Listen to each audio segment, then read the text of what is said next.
My laptop already loves this. I can just tell. I have no idea if I'm still alive. Let's go to the fucking mobile and see if I'm even heard. Blood said Tustus. It's not even showing up on me. Hey, hold on, let me mute myself very quickly.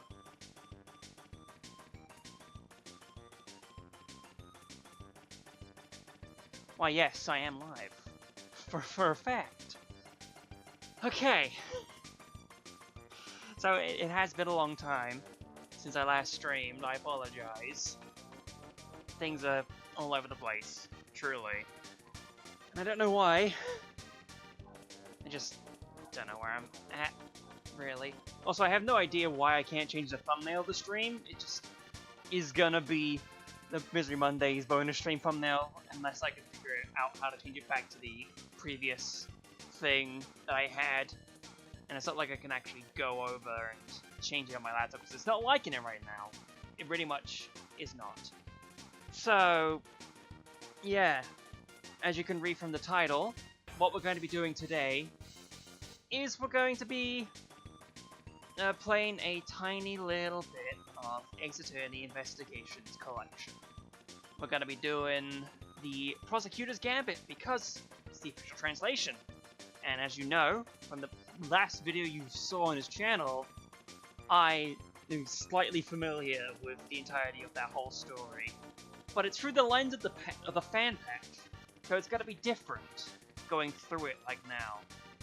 I can already see that everything's going super smooth on the music B front, because it took a long time for the thumbnail that I allowed to change.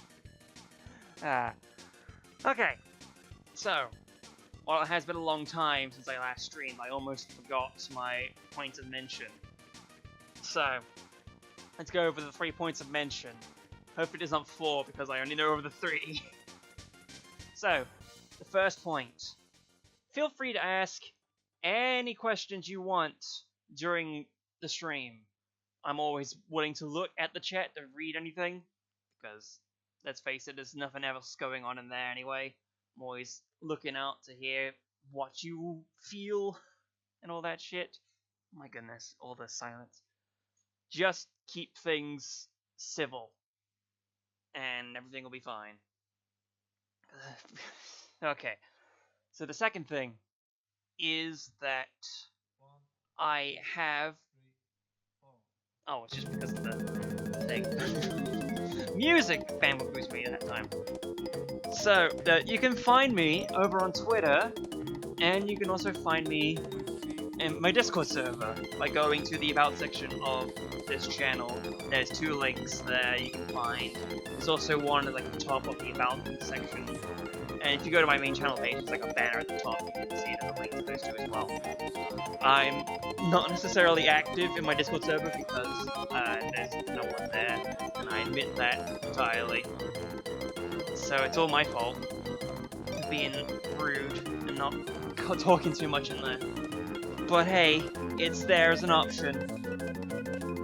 But other than that, the third thing to mention is the channel recommendation. Now, again, it's been a long time, I don't know if I'm repeating myself. I aimed to try and be like at least a little bit different for each time I do this.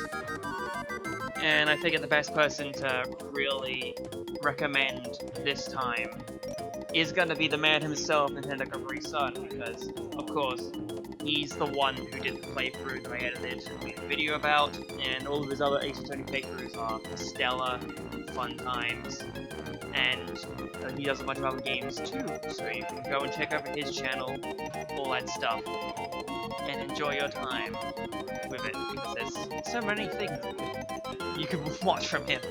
Absolutely. So, now that we've wound down a little bit, and hopefully my laptop decides to be up to date a little bit from the studio show, whatever. Like, this isn't a complete reboot. It's just a mute, so I guess it's fine. Okay, so let's pause our music now, which will take a long while, because this is a very good laptop. Very good. Truly. It's taking so long for the actual widget to show up. Come on, widget! Mr. Widget! We appreciate you being there. Like, that's the second one, right? Should we pause now, I think? We'll find out. Maybe. Gotta click over to it now. My goodness. Don't think so. Shit. Oh, this is stellar already. I don't miss it, but I also kind of... Okay, there it is. I see it's paused now. And now, to actually get back to where I was, hopefully, I mean, the best thing to do would be to minimize that, but I don't think that's ideal. Goodness gracious. I'm not flustered, I swear it. Okay, no. So it is still going. I've been swindled. Truly. This whole time. Pause, please. I click the pause button. In the hopes that it does. Please, sir. I want some pause. In my life. Let me get started with the fucking stream. That's all I wish to do. Show me. Alright. Click it manually. I've done it. I mean, probably I could have just used the keyboard shortcut to pause from that. But not quite. Now the taskbar has to load to actually get back. Come on now, fella. This is a very, very, very well-made stream. Okay, so if I remember correctly, we are going to be this screen. There we go. And now we press the button to start up. Okay. Load this up first thing. I didn't load into it previously because we don't want to waste any achievements that could have been gotten on stream. I'm going to do it now. Hopefully it actually loads up properly. Which it probably should. Oh. Well, that's not very keen now, is it? Okay, so let's see if I can deal with this by going to the intermission and have the stuff played again, okay? What a good start! What a good start.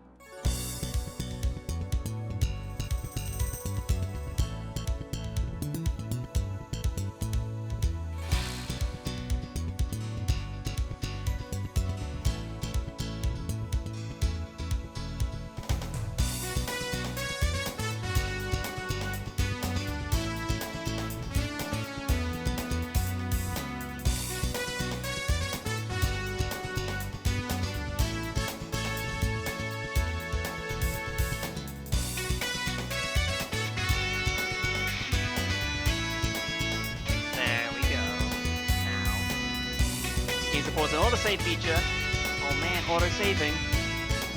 Automatic saving, come on now.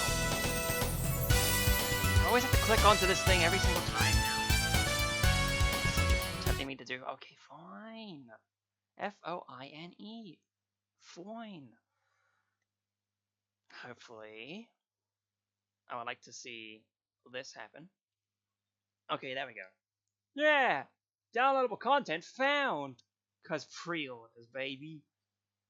It's the ideal title screen that we should have had starting this thing up, you see?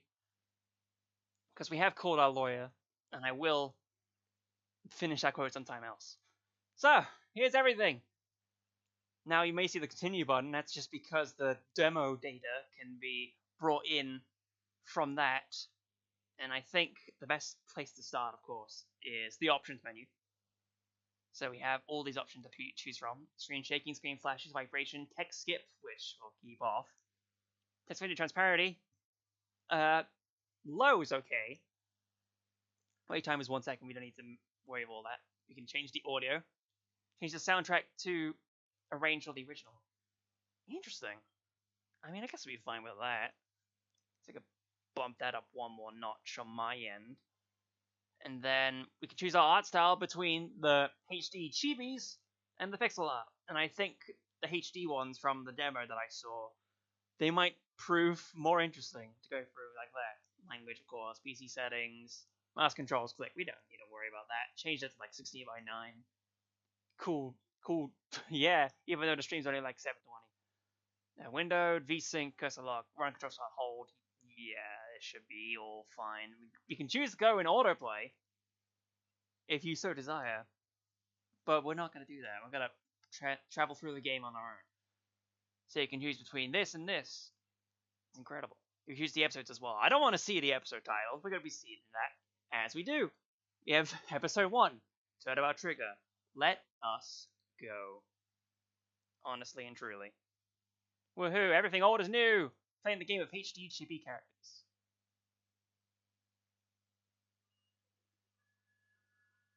Here he comes! The presidential plane descends from the western skies, bringing a message of peace. It's making its final approach and lands right on Gourd Lake. You know, the classic Gourd Lake. Just listen to that crowd!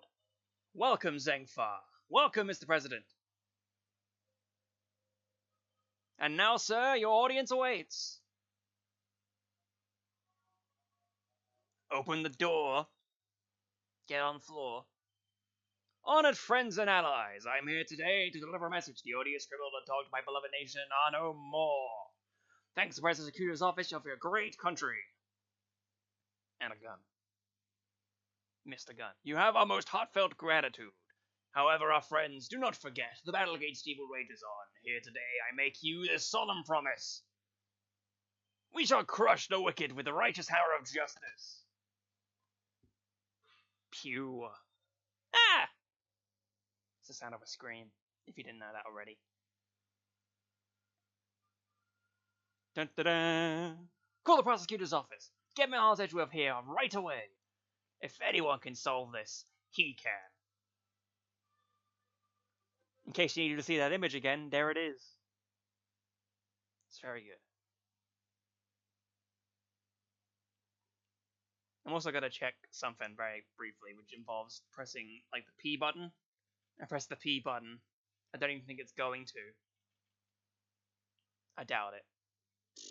Yeah, I don't know even if the live chat message is even on there. I don't even know what's happened with my widgets. It's been a long time, you see. And things have changed, most probably. Gold Lake Spectator Area. I have arrived on the scene. It is me, Miles Edgeworth. The news must be halfway around the world already. We're only halfway, though. We can't get too far. After all, it's not every day an attempt is made on the life of a nation's president. My name is Miles Edgeworth, and I work as a prosecutor. I came as soon as I got the call. The moment the phone rang, I knew it was serious. Mr. Edgeworth! Thank goodness you're here, sir. This here is Dick Cumshoe, a detective within the local precinct. He's the one usually assigned to my cases, you see. How is the president, detective? We still don't know, Mr. Edgeworth. That's the clip button. That's not what I meant to press. I meant to press, like, make sure it was on. It's supposed to be on live. This is not important to anyone. It's just that I can't use my laptop currently to check on the chat and all that. They still don't know, Mr. Edgeworth. The Magics were spotted on the plane a few moments ago. I see. I hope he's alright. And I suppose you better show me the scene of the crime instead. Right away, sir. Hey, I said hey, you, Ruffles. Mysterious character number 1. Who's that? You're the prosecutor in charge of this here case, ain't you? Want to give me your first impressions? Anything strike you all as odd? No comment. Detective Cumshoe with me. Come on now, Mr. Prosecutor, don't be like that. Mr. Edgeworth, wait for me. Now, detective, I'll need the facts of the case in as much detail as you can give me. Aye, Captain. You don't need to call me a captain. Well, the scene was right here at Gourd Lake, as you already know. A bunch of people were gathered to welcome the President Zengfa. Dijung Wang. Yes, they ran about his visit. Now, here's the first of the fan translation comparisons we must talk about here. Over in the fan translation, his name was Dijung Huang, Huang, but basically it's the exact same name, just pronounced slightly differently. But though you can call him Wang still, so Dijung Wang. We read about his visit. It's been all over the news for days now. Newspaper clippings data jotted down into my organizer, a special report about President Dijon Wang. We can take a look at it. Right momentarily. Like right here. A self-report. Dijon Wang, Mercurial News. It was raining until just before he landed. Luckily, he let up. He went on stage as planned. And then, smack dab in the middle of his speech, bang! A gun goes off and everybody runs for cover, terrified for their lives. Apparently. Apparently? Truth is, I only just showed up myself. I don't know a whole lot more than you do, sir. You were summoned on short notice as well. Sure I was. Right in the middle of my day off. I was at the office taking advantage of the peace and quiet to prepare for my next case. And then the boss himself calls you to the scene. Never a dull moment, huh, Mr. Edgeworth? The boss? Yeah, Chief Prosecutor was right here in the park. Saw the whole thing. First chance he got, he yelled at the top of his lungs. Get me Mr. Edgeworth right away. He's the only man for the job. Something like that. I see. Oh, they cordoned the perimeter of the park off. As soon as it happened, you'll be having to know. So our would-be assassin is still here somewhere. Good. No, all you gotta do is find him in the middle of that crowd before they strike again. You're right. We don't know what else our culprit might be planning. These people are in danger. We don't have a moment to lose. Let's begin with the basics.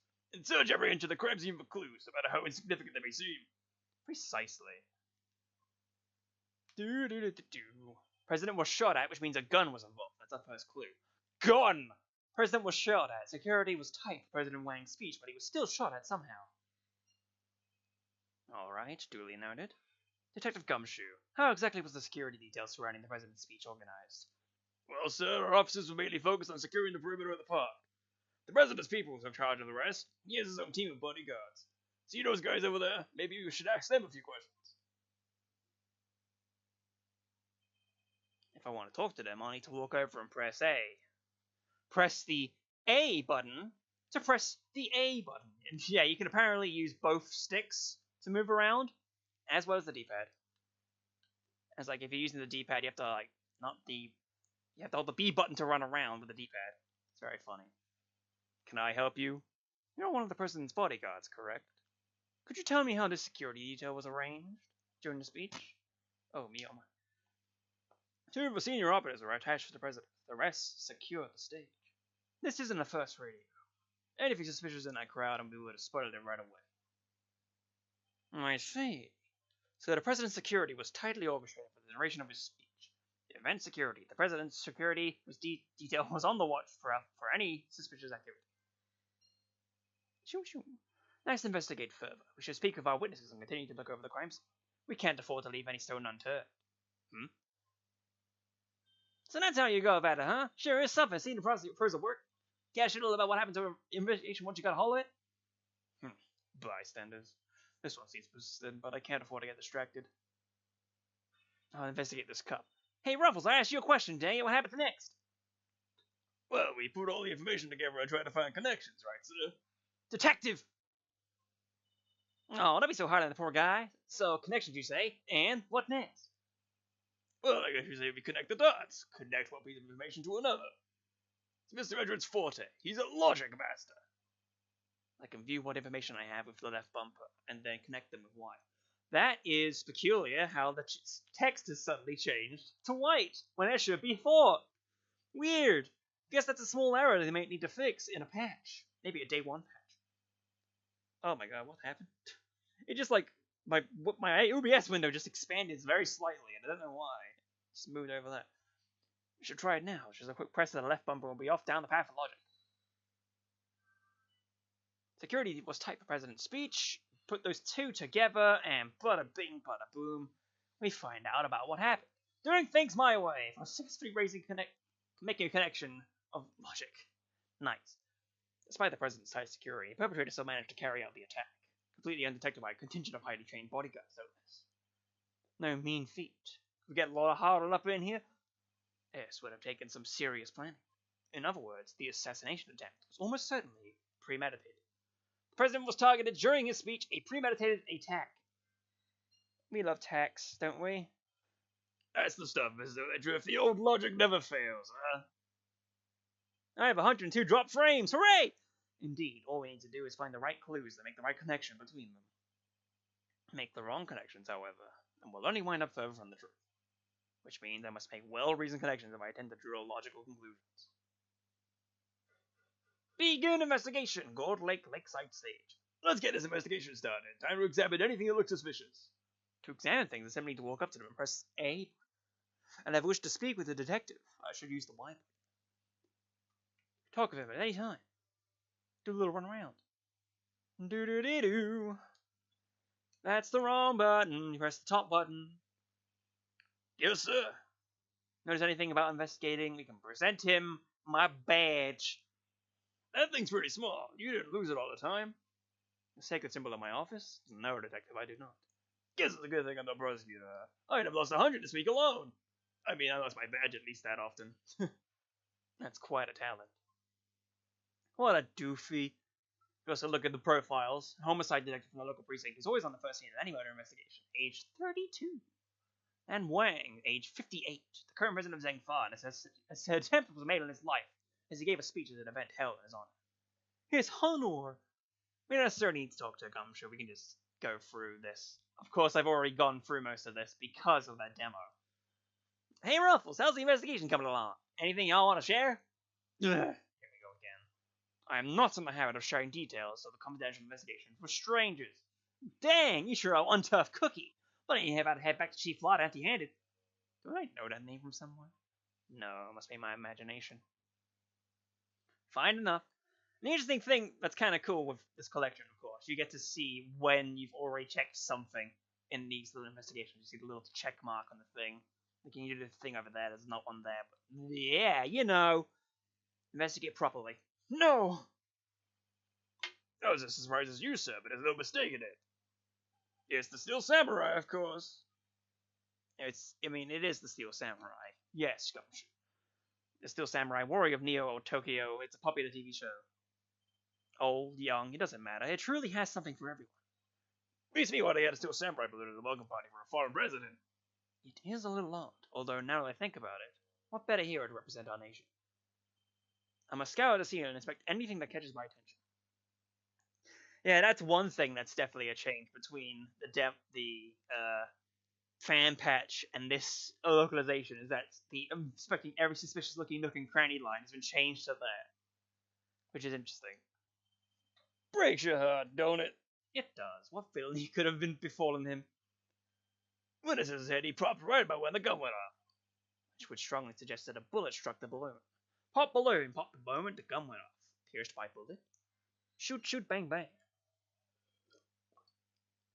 Take a drink, you know how it feels, and how it be. Looks like we got a cold case of cold-blooded samurai murder on our hands. This is sacrilege. I won't rest until the culprit has been apprehended. Detective, we cannot let this vile assassin escape. We won't, sir. You can count on it. The samurai balloon data darted down in my organizer.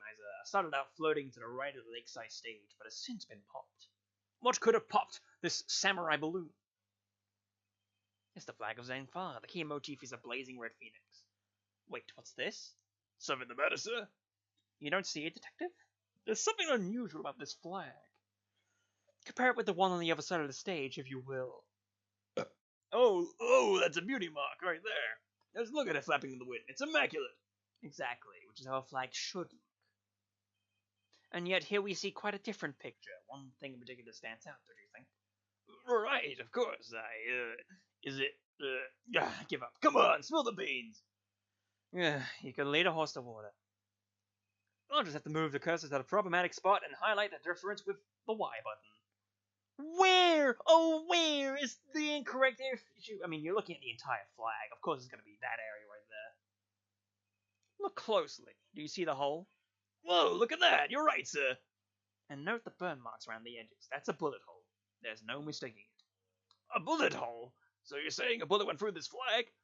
Located to the right of the stage. Pierced by a bullet. Flag with bullet hole. Yeah, that's a bullet hole. I think I've got enough information for the moment. Time to put the pieces together and see what we can figure out. So, now that we have more stuff in our logic, this will be the actual end of the investigation, because it's a very short investigation segment you get here. Though, in fairness, with the demo, you get a whole lot of the game to play right off the bat. It's kind of insane. There is a bullet hole in the flag, and it seems highly likely the balloon was popped by a bullet too. Which means 2 shots were fired, right, sir? Possibly even 3. The president was shot at as well, remember? Equally, the hole in the flag and the hole in the balloon could have been made by the same bullet. All we need to know is how many gunshots there were. Investigation complete. Alright, on with the investigation. Ruffles! Y'all fix something out, huh? Care to share? Who exactly is she, and why does she keep shouting at us? Rowanecker, I guess. She seems pretty interested in the case. Come on, give me something here. Nothing to say. We do need to speak with some witnesses to find out how many gunshots there were. I suppose it will have to do in this moment in time. Fine, let's see if she can tell us anything. There y'all are. Tabby Lloyd at your service. Here's another changed name in the fan patch. She goes by Nicole Swift.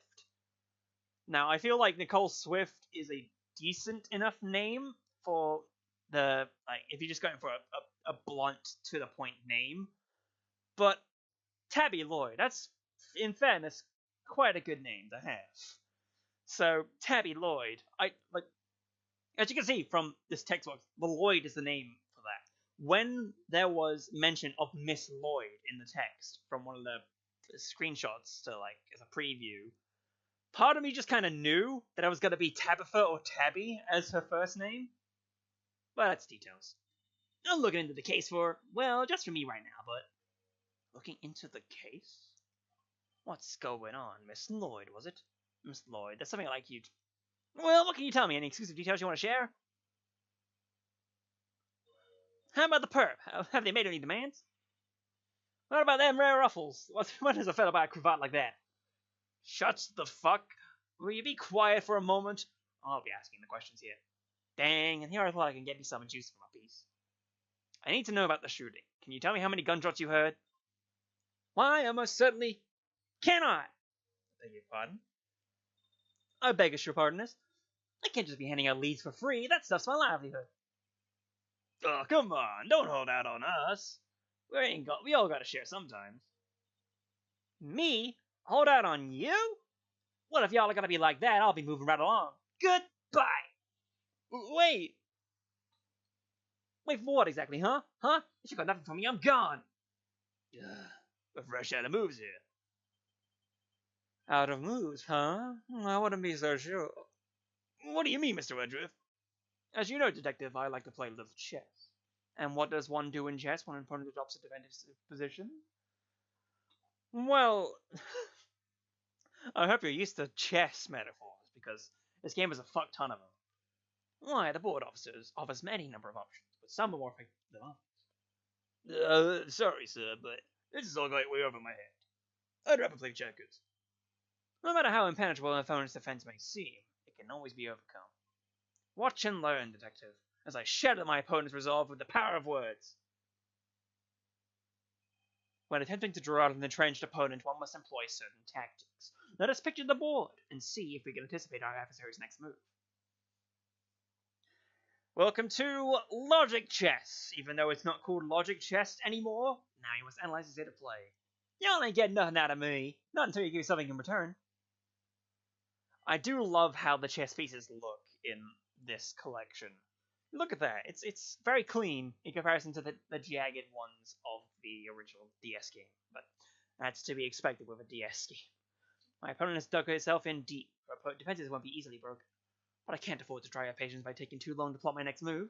In other words, I must be conscious, not just of my strategy, but also of the passing of time at the top of the screen. That said, I can't afford to waste words either. In fact, it can pay dividends not to. When my opponent gets too agitated, if you're fixing to ask me something, will you dang well ask it already? I may be able to gain a tactical advantage just by shutting the fuck up. Then when I see a crack on my opponent's armor, I pounce.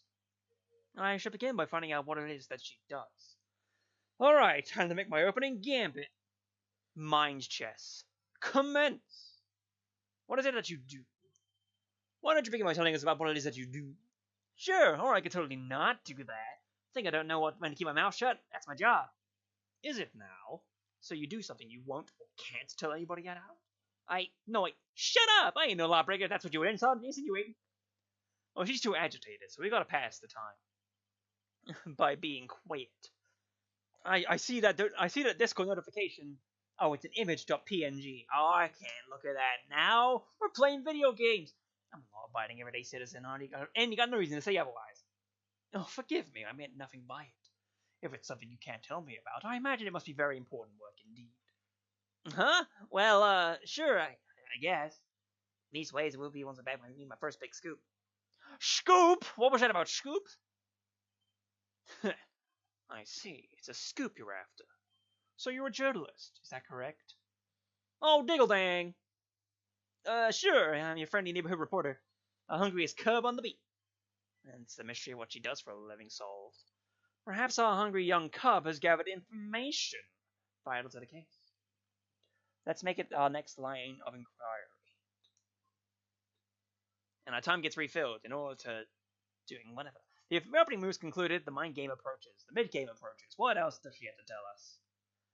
Were you at the scene of the crime? At the time of the incident, were you present at the scene of the crime? Come on now, Ruffles, you ain't gonna give little old Tabby something to first. Absolutely not. No, I ain't giving you nothing either. You think I'm a sucker? I think a game. Hand it over or you're under arrest. Come on, this is my career we're talking about here. You gotta give me something. Sadly, the more you know, the more you might find yourself in danger. I ain't scared. I'm a pro. Takes more than the sound of a little gunfire to face me. Bitch, you heard gunfire? You may be a pro, as you put it, but I'd say you're still a little wet behind the ears. You say you heard gunfire, which proves you were here at the time of the crime. Therefore, you must have seen something. I will say this now, just as a brief aside. We're going to be running through this first half of the case quite quickly, because I have already done the demo, and I have seen some of the changes in that demo, and documented it myself, and look back at everything and all that.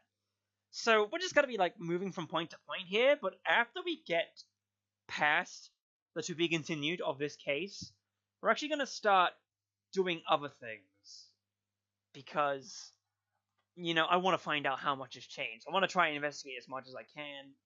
Maybe not aim to take as much damage as possible to see like the failure text, but it's something to keep in mind. Double dang, fine, I was here, I saw it, came to report on the big speech, wound up reporting me on shooting. And you won't get nothing more out of me than that. I'm done with your tricks, Rebels. She came to report on the event. She must have made a record of some kind. A record I would very much like to get my hands on. This is quite the clue as to where we take the conversation next. If you just did the first item before you did anything, you would need to proceed with a clue. So you need to actually find a clue by doing that first. You're a reporter, which means you must have been making a record of some kind. You got more questions? You gotta give me something first. That's the deal.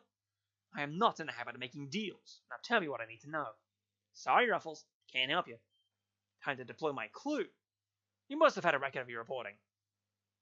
No self-respecting reporter would leave the house without a means of putting things on the record.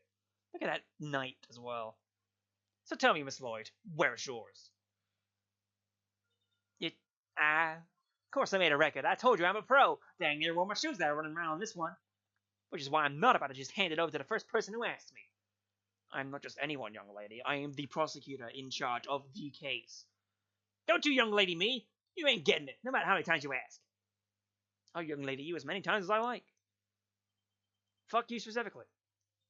You understand, don't you, Ruffles? It ain't nothing personal to me. Boy. There's another image and someone else talking. Who keeps sending me images? Dumbass. I understand that your job is a difficult one. You do? Well, ain't that sweet?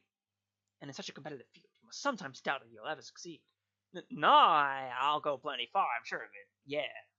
Just as long as I got my trusty tape recorder, I'll always be ready to nab me a scoop. Tape-us recorder? Play me that fucking tape. Play that fucking track. Oh, there it is. Intriguing. A young reporter hungry for success. So dedicated to her craft that to leave such an important event unrecorded would be unthinkable. And indeed she did not. She committed the entire event to tape. Ah, dang it. That's 3 dangs. That's my scoop you're messing with. My big break. Fine, sure, I recorded the whole darn thing. It's alright here. You got me, okay? Checkmate. Yay! Successfully checkmating a part of the mine chest without using up all my time? Is that it? Perhaps? You're something else, Rebels. I was trying to be all strong and silent, but you had me singing like a canary. Like a canary of Mary. Never mind that. Let's play the tape.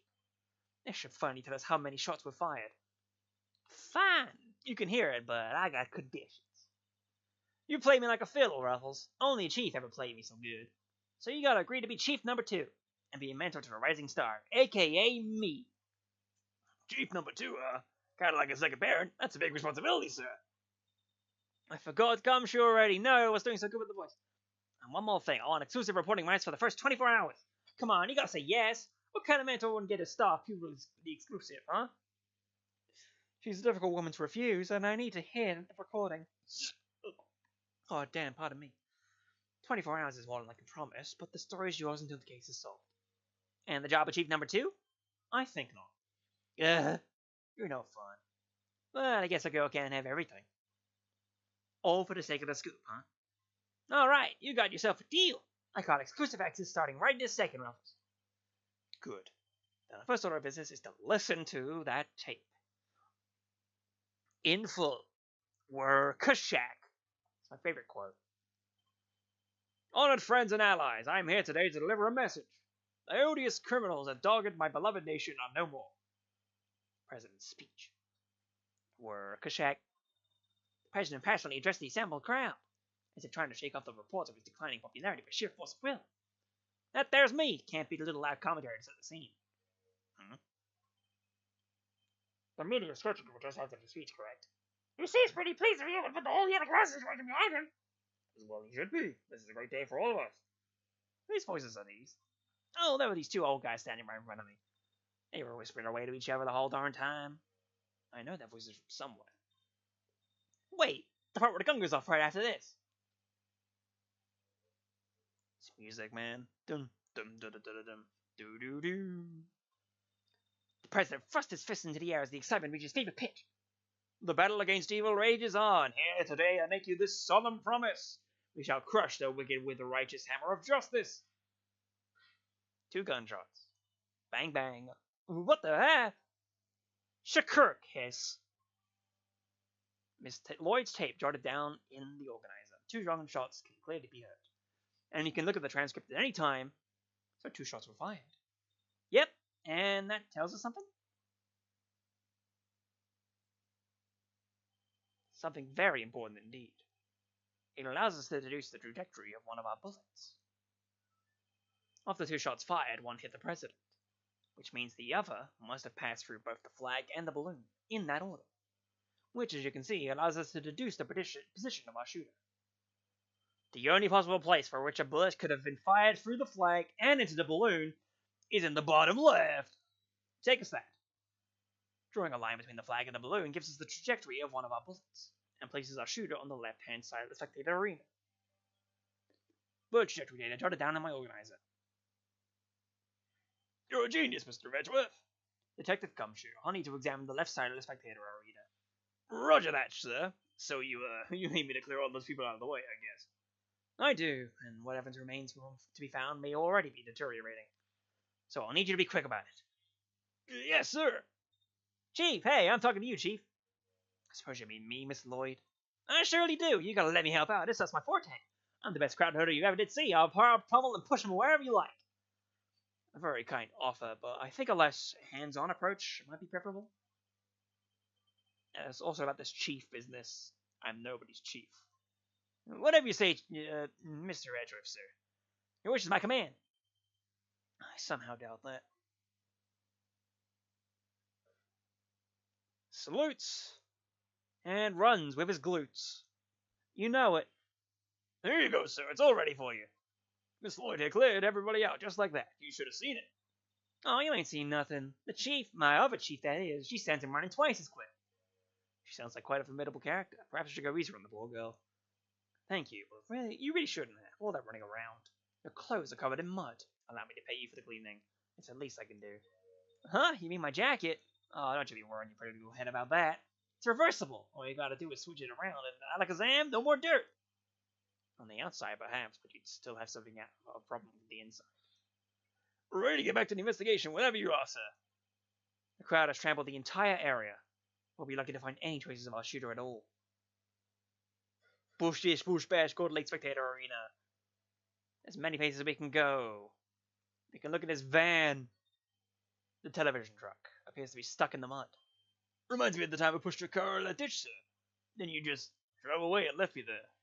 Gotta admit, it felt kind of lonely. Did I do that? I think I might have. You came back, though, Mr. Edgeworth. Only left me there in the mud for maybe 15 minutes. I know you'd never forget about me, sir. Of course I wouldn't. By in those 15 minutes, anyway. What about camera, boy? Camera? Man, the lens is cracked. What am I gonna do? The circuit board's hanging out. The whole thing's spitting sparks. It's like a fireworks show in there. Probably not a good idea to touch it, I guess. Definitely not. Fireworks can be deadly. Right, sir? This isn't exactly the rocket science, detective. The cameraman is clearly otherwise occupied. Perhaps I can talk to him later. Cannot confront him yet. You can talk to Nicole, not Nicole, it's Tabby, about the incident. You say you attended today's ceremony in order to gather material for an article of some kind. You bet I did. That ain't the kind of thing that happens every day. And when did the ceremony begin? Right after the rain stopped.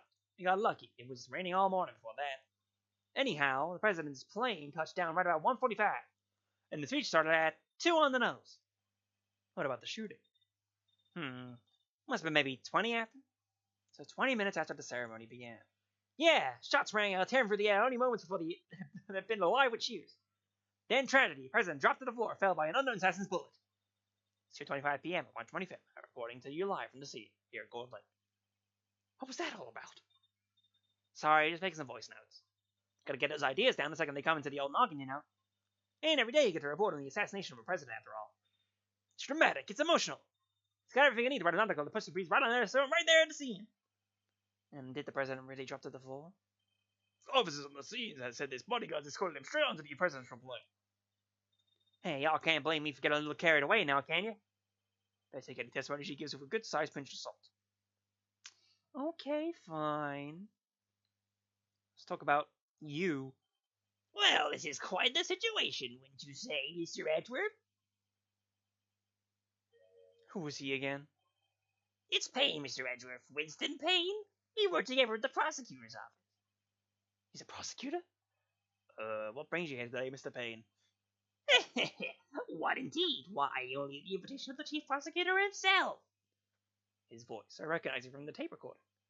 Was he one of the men who was standing in front of Miss Lloyd? And where is the chief prosecutor? He had to leave, I'm afraid. He's a busy man. They let him, and only him, out for the court. So he summoned me here on short notice and then left before I even showed up. Rude. So very rude. Check the trash can. Trash can, Mr. Gumshoe. You even got to pick through the trash yourself? A prosecutor's life ain't easy, huh? Detective Gumshoe. Right away, sir. Do. The faithful detective scrolls through the garbage as the prosecutor looks on, his hands unblemished. Let's see now. I've come to pop a little treasures. Is he enjoying himself? Bingo! A popsicle stick! Gotta love the jokes they put on these. Detective! Sorry, sir. Relevant evidence. Huh? I think we got something. Good work, detective. Let's take a closer look, shall we? Let's investigate. By examining a piece of evidence from all angles, we can uncover hidden details. We sure can. Just tell me which way you want it, sir. We can rotate the item with the right stick. If you want, I can move it closer or further away, too. I can use the left bumper to examine up close, and the right bumper to move out from the bigger picture. And when you spot something, just say the word. I can point out suspicious areas with a cursor, and press A to inspect them more closely. Alright, let's see what we can discover. This thing can zoomy room. We can rotate around. Pretty cool. Interesting thing, though. It's just like, I don't know if this is like this in the original model or whatever, but it's interesting that there's the pipe logo on this bag. Now, where have we seen the pipe logo? I wonder, I Jimmy well wonder. This is a document of some kind. What are we looking at here? Presidential security plan? It's a diagram of the president's security arrangements. Lead Rook, second night. Let's cover for a lakeside and now. Eyes on this area. Rook is repositioned in light of Knight's injury. Like to immediately escort President to plane in case of emergency. Stay frosty. We know who might be in the audience. It shows that the presidential bodyguards are positioned. And even has his people's names on it. Recondite. So his bodyguards aren't natives of Zhengfa. I hear he used some kind of private security for him. But why not employ people from his own country? I know why not. Y'all want to hear a little Tappy Lord exclusive? You really know something? Sure I do. I was over there at the embassy not so long back, sniffing out a story. While I'm there, one of my sources tells me that the president's got more enemies than you got hairs on your head, including a bunch of bigwigs in the National Police Force. Interesting. So he's unable to trust his own domestic law enforcement. I wonder if one of those enemies could have been behind the attempt in his life. Security plan jotted down to my organizer. Almost certainly classified. What was it doing dumped in that bag? You raise an interesting point. It's a document relating to a matter of national security. It would surely be highly classified. Hey, there's something else in there. It's a revolver. Oh, my. What's a gun doing in there? Sir, this bag. It's gotta belong to the... Yes, it could well have been disposed of by our would-be assassin. A revolver. It would have taken a lot of nerve to dump it in there amidst all the chaos. Could this be the work of a professional? That would explain the security plan, too.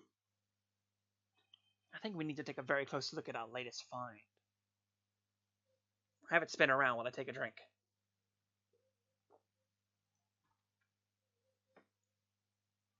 That's good mango loco. Alright.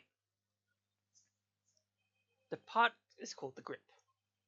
If it matches, it gets a reload speed bonus and magazine suck. I've held a few guns in my time, though they've never felt quite right in my hand. This one is no exception. So that's all it picked for. Okay, we can look at this. 2 spent bullets in the cylinder, matching the 2 gunshots heard in the recording. Well, that proves it. This must be the weapon that was used. Well, that's important, I suppose. We can't even pan it. We just gotta rotate it. This is a laser sight. It could be lined up with a target to make aiming a bit easier. If I press this here. Yup, definitely a red laser. Could the assassin have used a laser sight to target the president? Attached to the gun that was used in the attempt shines a red laser. It's an important piece of information, but we can't use it yet. Found in the trash can on the left side of the spectator area, fitted with a laser sight, 2 spent bullets. That bag was a real find, huh? Just goes to show. A bag in the hand is worth 2 in the trash. Nice work, detective. Now, there's something else I'd like to ask of you if you don't mind. I need you to take the bag and gun to forensics and see if they can find any prints. On it, sir. A good set of fingerprints could really help this investigation along. Got the results for you, sir. That was exorbitantly quick. You bet it was. Told the detective was ultra super high priority. But, they came up empty. And they checked everywhere? Inside and outside, top to bottom, sir. They even took out the bullets out of this gun and dusted them. I should have known it wouldn't be that easy. We can talk to the cameraman again. You're one of the news channels? Yeah, can I help you? You must have footage of the event. Do you mind if I take a look? I wish I could help you, but that might be a little tricky. Why's that, huh, pal? You got a problem with doing your civic duty or something? No, it's just that my camera was knocked over in all the panic, you see. And now I can't get it to work. That footage would have helped immensely. Ugh, just a look. What the? You look like you need a little help, Mr. Edgeworth. I know that voice. Kay Faraday! She runs! She flees! She does as she please. Honestly, I'll leave you alone for 2 seconds, but don't worry, your hero is here to save the day. That's right, the one, the only, Kay Faraday. Hero? Only you would give yourself a title like that. So you're not a great thief anymore? Not right now, but it's not like I quit. I'm just on sabbatical. You take a time out for some intensive training. Being a second Yatagarasu doesn't come easy. I should have gone that line perfect the first time. I would have showed my epic skills. Kay helped me out on a few occasions about 2 weeks ago when I was working on a case. Working a single case. I mean, technically like 2, maybe 3 cases? It's the first game, you know. The case of the Yatagarasu, a mysterious thief who seemed to appear and disappear at will, and who claimed only to steal the truth. She calls herself the second Yatagarasu, the successor to the so-called Great Thief. There is not a lock I can't open or a trap I can't escape. And when it comes to stealing, well, I'm still in training. But I'll get there soon enough. What are you doing here, Kay? What do you think I'm doing, Punch? I've been enjoying the festivities, of course. I suppose she did mention being fond of such things. And afterwards, I was thinking of dropping by your office to see you guys. But now I don't have to. Good to see you, kiddo. You're as bright and breezy as ever. Hey, Gummy, how you been? You're looking pretty for the beans yourself. So, Kay, are you really here to save the day? Yep. Prepare your jaw, hit the floor. Your best pal in the world here only went and took photos of the whole shebang. Did you now? You better show them to me. Wow, your jaw didn't even drop an inch. What's a girl gotta do to impress you, huh?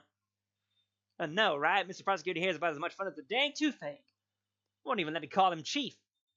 Oh, but I'm forgetting my manners. Tabby Lloyd, an ace reporter at your service.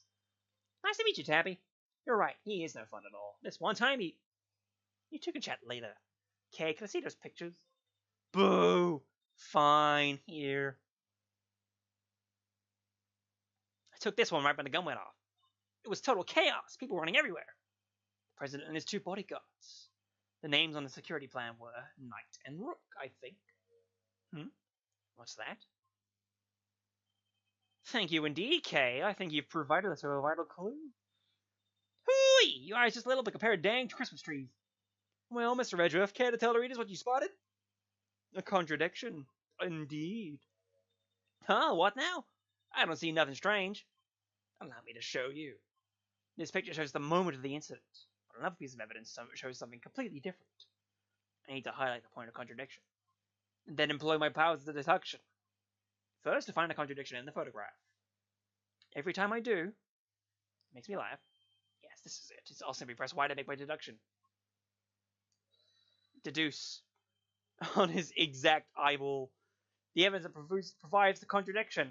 It's the newspaper clipping, because he doesn't have anything on him. Look closely at the picture of the president in this newspaper clipping, if you would, Miss Lloyd. Now look at Kay's photograph. Compare the two carefully.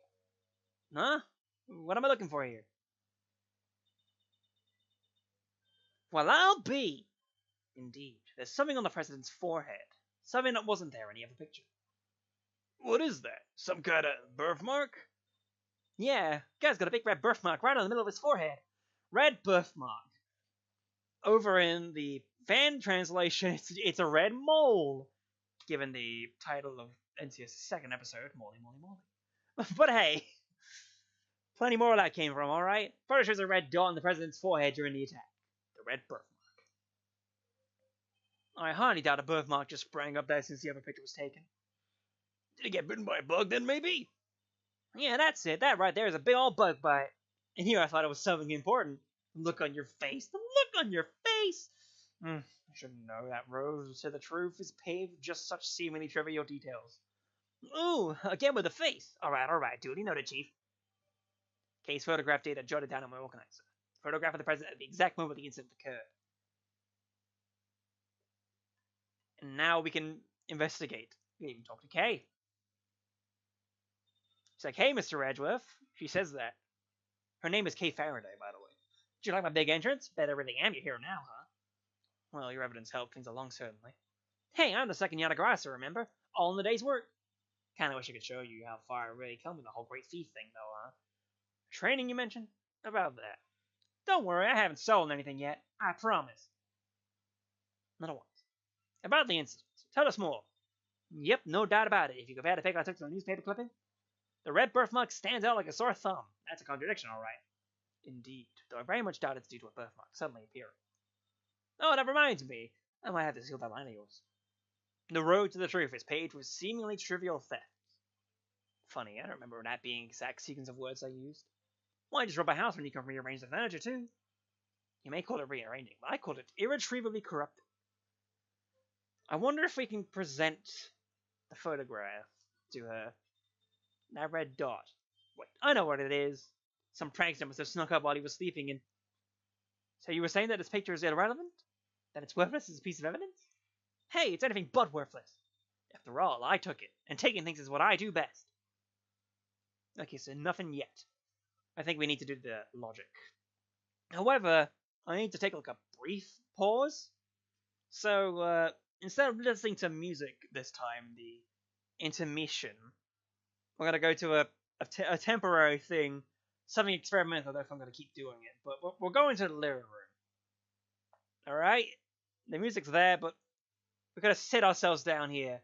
Look at all those frames drop. All right, so I have a brief moment of reprieve. Like walk over here, maybe stand facing the camera. Can Gumshoe face the camera as well? There he is. Okay, we can stare at the whatever, and I'll be back momentarily after I mend my business and all that stuff. So I'll be back soon.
Everything was all fine. Then I took a drink, and it slightly went down the wrong hole, and it caused a painful cough. A little one though, nothing too major. Anyways, now that we've seen the experimental living room, it's time to go back.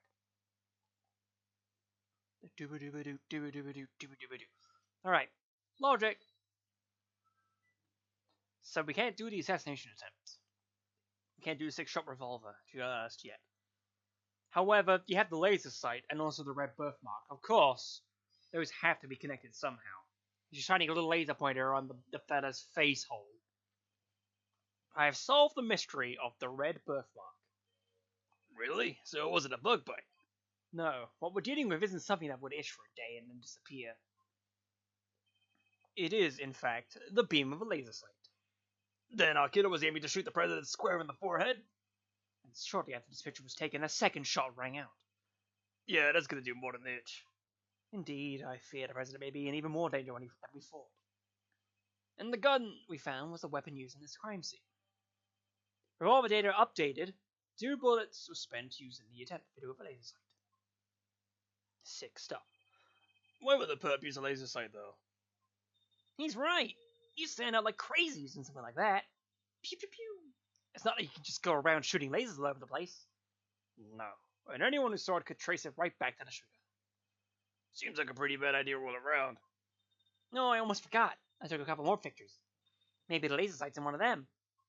It's a long shot, but it's worth a look at least. Alright, Kay, let's see those other pictures. Yes, sir. Right away, sir. Let's see. First up, here's one I took just before everything started going south. It might be more useful to it if half the frame wasn't taken up with your face. Hey, can you blame me for wanting to get a selfie with the president? This one I definitely noticed in the demo because I knew for a fact that I put into the investigations to what counter video that in this shot they weren't widely using selfie by the time they did the translation. So instead they used the 2-shot as the proper word for it. And the person who was in the comments, Big Clingy, one of the fan translators, he said that had it been translated later than 2014-ish when it was, they would have used selfie. And I knew that this was going to be a change that would have happened in the official localization. So that's the little mini story over with a selfie with the president. And lucky for you, this was right before the gun went off. And this one I showed you before was just from after the first shot was fired. The second shot came just seconds after this. Then there's... What's this? I can hardly see anything. I got knocked over when everyone started running right after the last picture. Guess I must have pressed the shutter by accident. Not sure this one's gonna be much use, kid. And that's all of them. 3 photographs taken before, during, and after the shooting. Case photograph updated. Time to take a closer look. Investigation! Haha! Trivial. Examine the picture from before the shooting. Is there any hint of the laser sight here in this picture? We're on this frickin' dome! No, it's down here. Like this, on this feather's back. Take that! I see it! What is it, sir? Look closely at the person with the red hood. Whoa, there it is! Indeed. That's our laser sight, right there. So that's a perp! The one in the red hood must be... The shooter, yes, most likely. We found them, and all thanks to yours truly. Indeed, you led us right to the greatest treasure of all, this great thief. Is that true? Hee. You may have captured our would-be assassin in one of your other pictures, too. Let's take another look. Our red-hooded suspect could be in another of these photographs. From after the shooting. Is the person with the red hood here somewhere? It's the one with the freaking hat. He's literally right there, dude. You ran to the right. That's right, now to the right. That's right, now to the left again. That's right, now to the right. What? Look, right there. A red jacket. That must be our suspect. Looks like they took advantage of the confusion to make that getaway. Luckily, we could see exactly where they were headed. Ah, the samurai dog stand. Precisely. Which means they escaped towards the right-hand side of the spectator area. By Jove, by Jolly, by good grief. Detective Gumshoe. You're on it, sir. Consider it cleared. Good. I'm counting on you. Salute! He just runs to the side. Knock out the other fellas. Punch them in their chrome domes. We have you now, my little Red Riding Hood. This line caught me off guard because it's just like, why did they change this? I don't know, man. I mean, I say change. It's more like, why did they interpret it in this way instead? The entire park is cordoned off, and we know which way you went. Now it's simply a matter of hunting you down.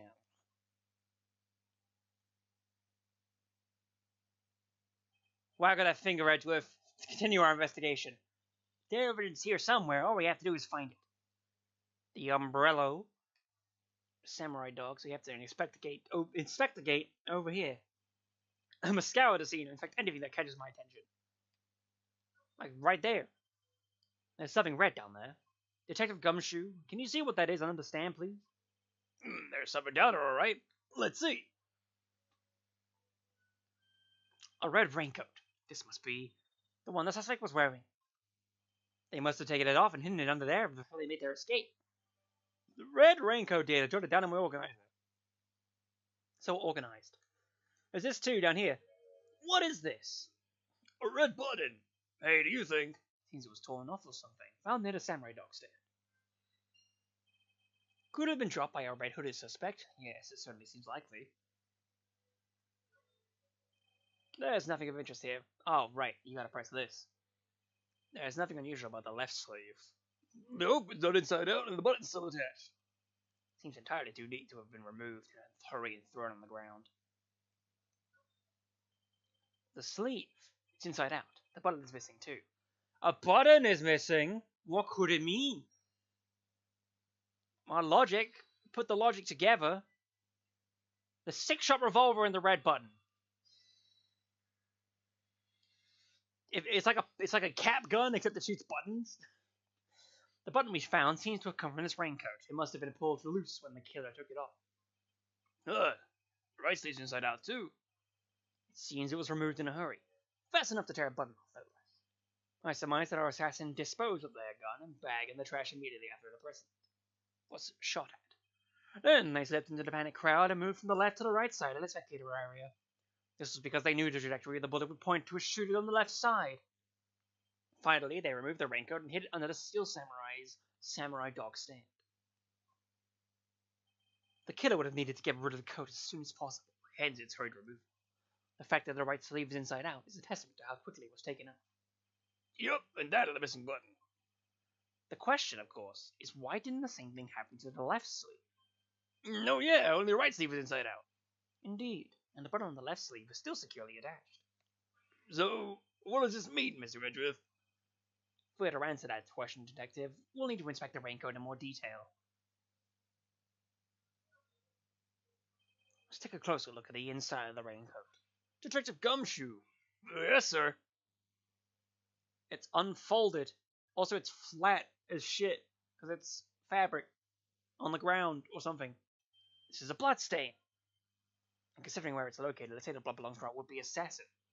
So we're looking for someone with an injury? Not just any injury, Detective. An injury on their left arm. Huh? How do we know that? It's simple. The right sleeve is inside out, suggesting that the suspect removed the raincoat in a hurry. Conversely, the left sleeve is just as we would expect it to be. Therefore, the suspect's left arm was never in the sleeve in the first place. And once we understand that, everything else falls into place.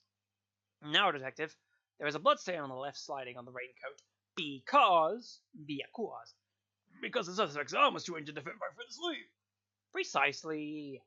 Or at least we can say that there is a good probability that this was the case.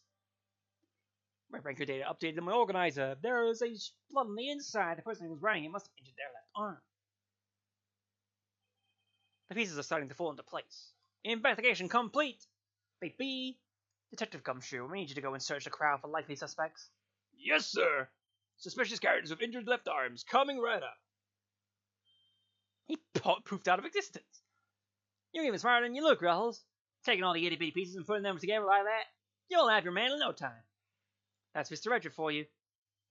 The pocket's still cordoned off, so our would-be assassin should be in the crowd somewhere. Don't let me down, Detective Gumshoe. You'd think that this would be the point where they split off the case for the demo. But it keeps going. You get a lot of this first case. Mr. Redriff, we found someone who fits the bill perfectly, sir. Wait to nab the assassin, Gummy. Hold on, Kay. It's a little soon to be jumping to conclusions. For the moment, they're a person of interest and nothing more. Understood? Okay, no jumping. But he's our shooter, sir. I'm sure of it. He's the guy who tried to take out the president. In broad daylight, surrounded by a crowd of witnesses, this is no ordinary assassin. Bringing him over here, Detective. Carefully. Yes, sir. Come on, boys. You heard Mr. Redriff. And up comes a mysterious fella. With some good music. No umbrella and a bandage on his left arm. Well, pal, state your name already. Doe. John Doe. Sean, I'm sure. John Doe. Not a name you often hear in real life. Well, that's correct. I know this man from somewhere. I'm sure of it. And you're Prosecutor Edgeworth. You know my name? Of course. I've been following the day's development with some interest. Now, perhaps you'd care to explain why you've asked to speak with me? As you've been following our investigation, you are no doubt aware of who we're looking for. So let me ask you, do you recognize this raincoat by any chance? Forgive me, but I am afraid I do not. I see. Well, I believe its owner is to be the would-be assassin that we're seeking. My. Well, isn't it just shocking? And this same would-be assassin happens to have an injured left arm. Just like you. All I can tell you is that I had nothing to do with this unfortunate affair. The two adversaries stare each other down, their eyes like deadly lasers. You had to tell the readers what happens next? A showdown, that's what. A battle of words. A battle of words. Dare I let him explain any further what he thinks his upcoming battle would entail? Sure, let the man blabber on. Such a good line. I picked that purely because of the line, the choice. But no, let's not go there.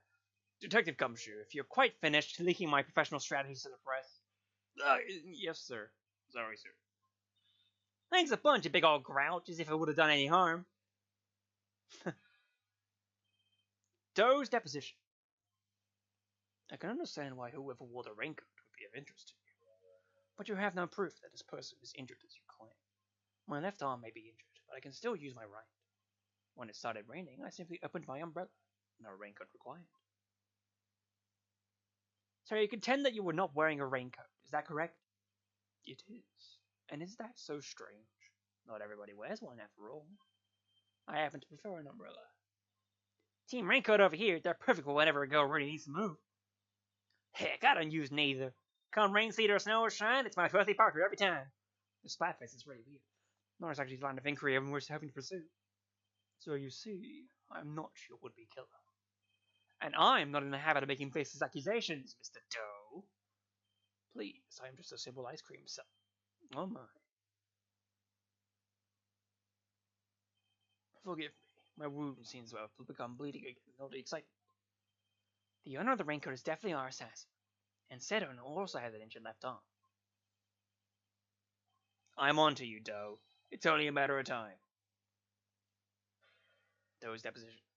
Before you're wondering about the fact of John Doe being used, yeah, it's the same in the fan patch.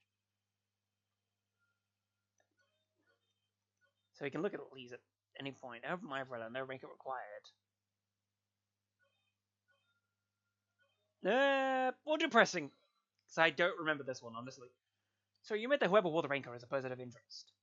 I know they are. I was able to follow most of your investigation from the Spectator Arena. One never thinks one could get caught up in such an awful thing as assassination. Hold it! So you'd like to see some proof that the owner of the raincoat has an injury? I would certainly expect such a renowned prosecutor to have some. Ugh, I still don't understand how you know who I am. Come on, Mr. Redruff, you're famous! You probably read about you in the newspaper. I have also been observing you in your work, lest you forget. I don't believe a word he says. I can prove he's lying and be one step closer to apprehending our shooter. My left arm might be injured, but I can still use my right. Bullshit! Now look, like quite a serious injury, Mr. Doe. How long ago did it happen exactly?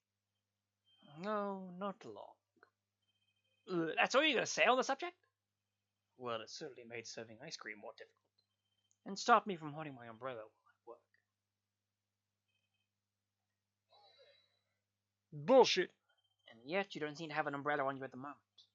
Didn't the rain stop only a short while ago, just before the shooting? It did indeed. I remember because I was suddenly inundated with customers. That was less than an hour ago.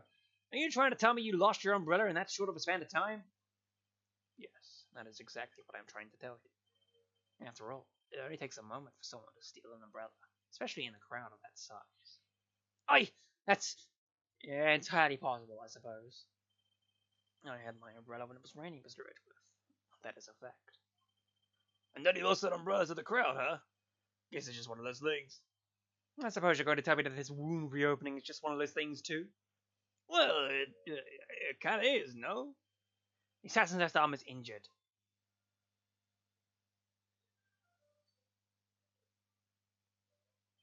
As is Mr. Doe's. Why it's even bleeding as we speak.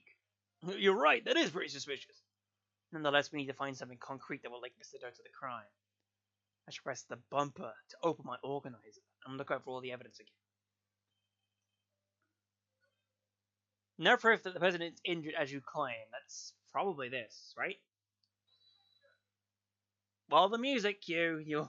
It's Ace Attorney. You know the music cue. You seem like a careful man, Mr. Doe. Oh yeah, presenting an evidence during a rebuttal without using the autoplay. That's probably what that is.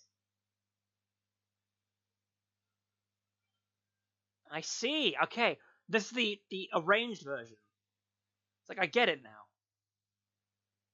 That means I think the arranged pursuit theme is also going to be one of the ones that shows up in a bit. Neat.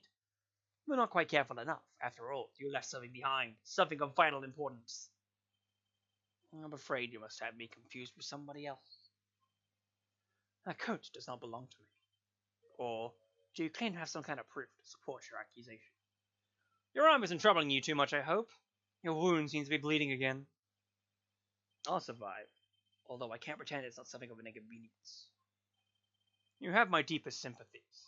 Because if it wasn't bleeding quite so badly, you could have perhaps made a clean getaway.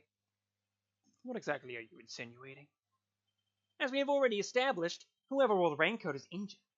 And now I can prove that person was you, with this decisive piece of evidence. He's sweating. Oh, hell yeah.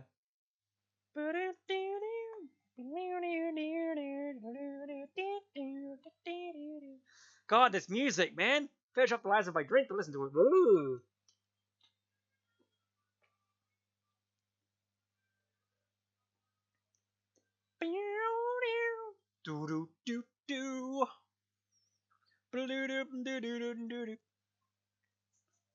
Point. You see, Mr. Doe, there is a small amount of blood on the inside of this raincoat. Blood that belongs to our assassin. Actually, I wonder for a second. Can we change it? We can change on the fly. Does it mean it automatically changes? Yeah, it does. Let's keep the arranged on. And then I'll overlook the rest of the arranged things, and then maybe I'll swap it to original if it pleases me. I'll see what goes on, alright? Blood that belongs to our assassin. And here it comes. And it sweats again. Attempted murder of a foreign leader, causing a diplomatic incident, they'll throw the book at you. You can give us the silent treatment all you like, but we don't need you to talk. A simple blood test will give us the answer we require. All it takes is for us to compare the blood on your bandages with that on the coat, and that will be that. We have the evidence. Why don't you make it easier on all of us and come clean? Admit that you were the one who attempted to assassinate the president of Zangfa. I am not your assassin. You're stubborn, I'll give you that. But if this were a game of chess, you would already be in checkmate. Now do the honorable thing and admit defeat. He doesn't look like a man with no moves left to play. Very well, you have him. I'll admit it, I was wearing the raincoat. Be confessed, say the word and I'll set the cuffs on it right now. But I did not shoot at the president. What? Mr. Edgeworth, the only thing you have proven is that I was wearing a particular raincoat. And as far as I'm aware, that is not a crime. I'll tell you what is a crime. Those shocks with those shoes. Part 2, deposition. I am no assassin. I am a simple ice cream seller. One who happens to be wearing a red raincoat while watching the president speak. I was as surprised as anyone when his bodyguard sprang into action and the shots rang out. That's when the spectators panicked and started running and screaming for their lives. Now, are you finally satisfied that I'm telling the truth? As if! Your story stinks! Stinky! You don't scare me. The evidence is on our side, you know. Look, it's right there, plain as day. The assassin, and they're wearing a red raincoat. Intriguing. But that is not me. Oh, come on! Tell me, Mr. Edgeworth, do you really think I was the one in the entire park wearing a red raincoat today? I do, actually. But then why does he seem so sure of himself? Let's go pressing. Don't go pressing my heart. Do do do do do do. A simple ice cream seller, but a knowledgeable one, I'm sure. On the subject of ice cream, at least. But of course, ask me anything you wish. Ugh, I don't know the first thing about ice cream. You know what the one thing I, excuse me, the most important thing about making ice cream is, of course, Mr. Edgeworth. Why, the most important thing about making ice cream is to approach it with a virtuous heart. And what does virtue have to do with anything? Without proper reverence for the craft, I'm afraid all you ever make are sweetened crystals of ice. There, I hope that now, you see, I'm nothing more than an ice cream seller. One I happen to be wearing a raincoat while watching the president speak. Why a raincoat? Why were you not using an umbrella? Is that so strange? It was a rainy morning. Most people were wearing a jacket of some kind. Well, I'd say it's a pretty strange choice considering you couldn't get one of your arms into it. Better that than have one of my hands occupied by an umbrella. I had ice cream to serve, after all. And why go to such lengths to avoid testifying to that effect in the first place? Forgive me, I simply hadn't remembered until now. It's been an eventful day, after all. Eventful? Well, I hardly know what else to call it, Mr. Edgeworth. The president's own father was shot at. I'm surprised anyone. So you saw the bodyguards move before you heard the gunshots? Yes, if I recall correctly, they moved first. At least, the one on the left did. You're rather observant, Mr. Doe.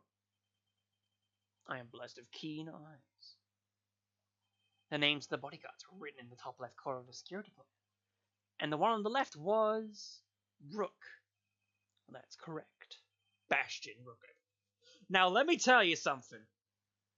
In the fan translation, this guy's name was Ethan Rook with an E on the end of the Rook. This name is a lot better than that. Bastion is badass. Just incredibly so.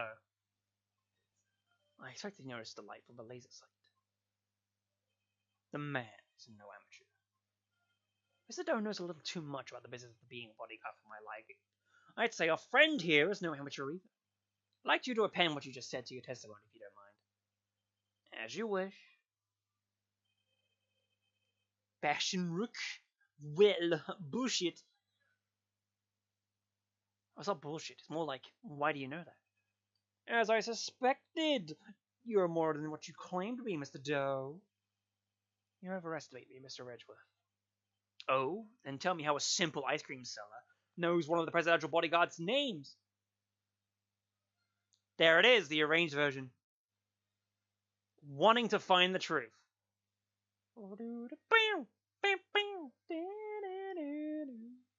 Do-do-do. Etc. What? You jest, surely. You were the one who spoke their names aloud. Rook and Knight, was it? We only know those names thanks to the security plan. But look closely. Only their surnames appear. Yet we all clearly heard you say the name Bastion Rook. How did you come to possess such information? Information we ourselves didn't have? Seems pretty darn suspicious to me. Well, how did you know? Explain yourself. It was merely a slip of the tongue. Another lie. He is the assassin, just like we said. Come now, miss. It's a little soon to be jumping to such conclusions. That ice cream is pissed. I did know their names, yes. And the reason for that is... Well, I know Mr. Rook. He and I are acquainted. What? We have something of a connection. And his is a name I could never forget. You think we're stupid, pal? Stop lying. I am not lying. I am, as I have always been, a simple ice cream seller. And an acquaintance of Bastion Rook, yes. I suppose Mr. Rook will confirm that. It should be easy enough for him to remember his good friend, the slippery ice cream seller. Correct! Please, you're more than welcome to ask him, although I think that might be difficult right now. I would imagine he's rather busy ensuring the president's safety. But suppose you are able to speak with him, and he does deny that he and I are acquainted. How will that help you prove I was the shooter? If you weren't the shooter, why take off your raincoat? Because it was no longer raining. In fact, it had grown quite warm. Far better to let my wound breathe, no? Or would you rather I had let it fester? Has he actually got to worm his way out of this?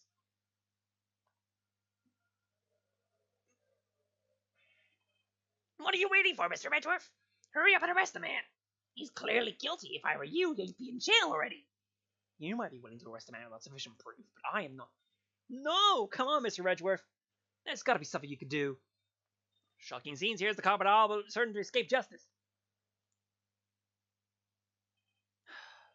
It seems the court of public opinion has spoken. Very well. As I will clearly be viewed with suspicion no matter what I say, I might as well share what I know. What you know? What's his angle here?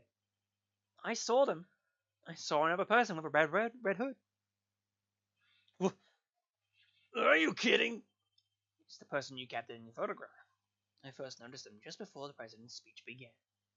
It was still raining then. Their outfit was the same color as my own, which is what drew my attention. As did the laser beam that was aimed directly at the president's head. He's claiming there was another red-hooded person? Preposterous!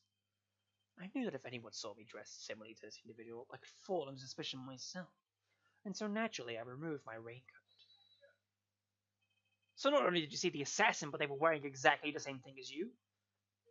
How very convenient. I thought you might find it far-fetched, hence my not mentioning it until now. I know your law enforcement people are very skeptical types. You would never have believed me. Especially not if I had said that the shooter was standing right next to a certain prosecutor. Well, I know you don't mean me. I wasn't even summoned until after the shooting. No, not you, Mr. Edgeworth. Your colleague over there. Also, hang on a second. I'm worried again. Just slightly worried. Only a little bit. Just give me a moment.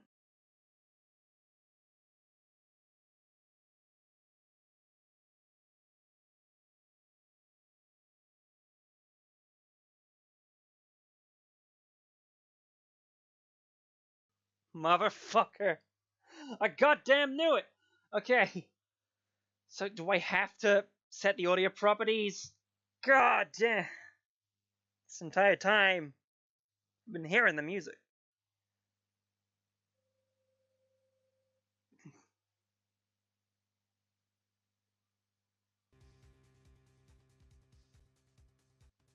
God. I suppose that's gotta be the way to do it? Do we hear audio now? I wonder.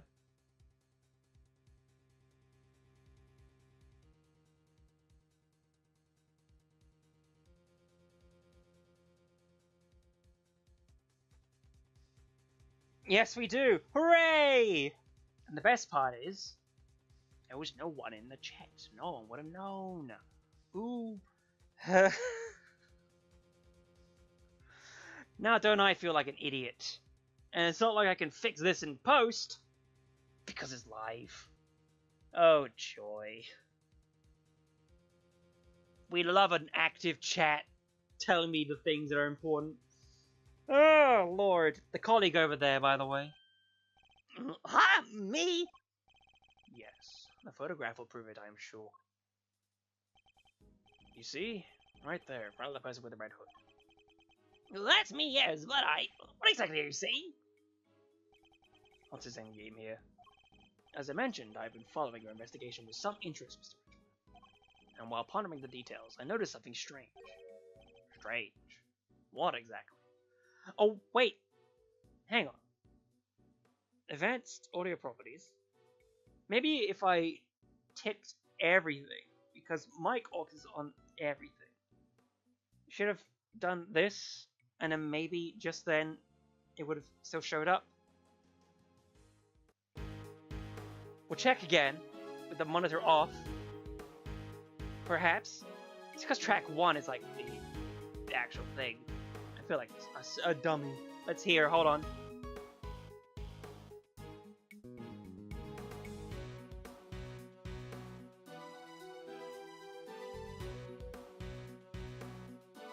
There we go. Fixed it fully now. We love fixing things fully. Jesus. And also we don't need to hear me speaking a second time. Oh, what joy that happened to be. So that was just an intermission that had nothing going on. I see. Understood. Come now, a man of your talent should be more than capable of spotting a contradiction such as this. I'm afraid I didn't follow. The picture shows the chief prosecutor, Mr. Payne, and the shooter. There's nothing weird about that, is there? Think carefully. The picture was taken right in the middle of the president's speech. One of the other pieces of evidence you gathered is inconsistent with what we see here. What pieces are they talking about? Which piece of evidence is inconsistent with what's in this picture?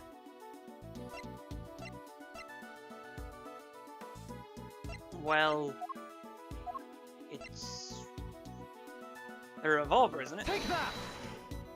I think so. If I'm honest, I'm not entirely sure why. I think the convicting piece of evidence is this. Mr. Edgeworth, are you sure you really want to go around representing stuff even if you're not sure? I don't know if that's such a good idea, sir. Yeah. Fine, I withdraw the evidence. I think it's a little too late for that, don't you? No! Step too late.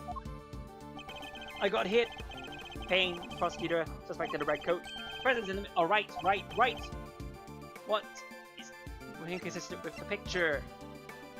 So you can't present profiles. As you can see, an ice cream seller is currently my prime suspect. So it takes a little glasses. Keep Faraday and Happy Lloyd.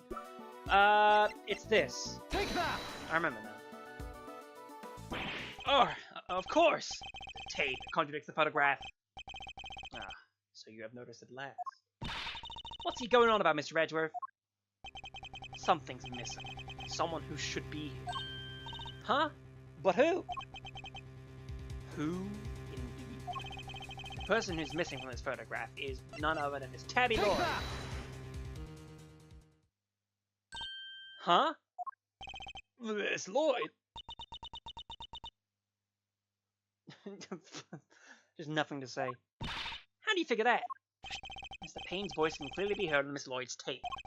Considering when he was conducting a private conversation with the chief prosecutor. Oh, there were these two old guys standing right in front of me. They were whispering away to each other the whole darn time. She must have been very close indeed to capture it on tape. You're right, but she's not in the picture.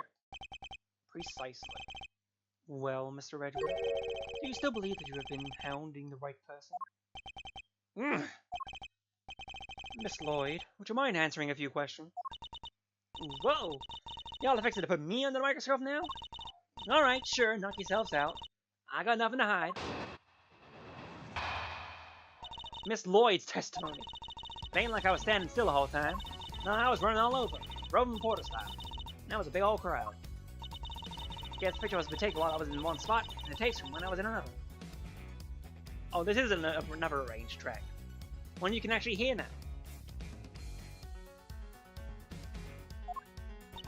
So quit giving me an evil eye. I ain't nothing but a misunderstanding. There's no doubt about the voices on the tape. That was Mr. Payne and the chief prosecutor. I'm certain of it. Tabby wouldn't lie to us. I know she wouldn't. But if she did, that would mean that she's a perp. Will y'all quit messing with me? If I could have been done a thing like that, the law me? I might be inclined to believe you if your testimony didn't contradict the glaring inconsistency. It does? I thought it was pretty good. Seems like I have no choice but to present her with the evidence and expose the contradiction. Well, if it's a glaring contradiction, then maybe you can just present it right away. Yeah!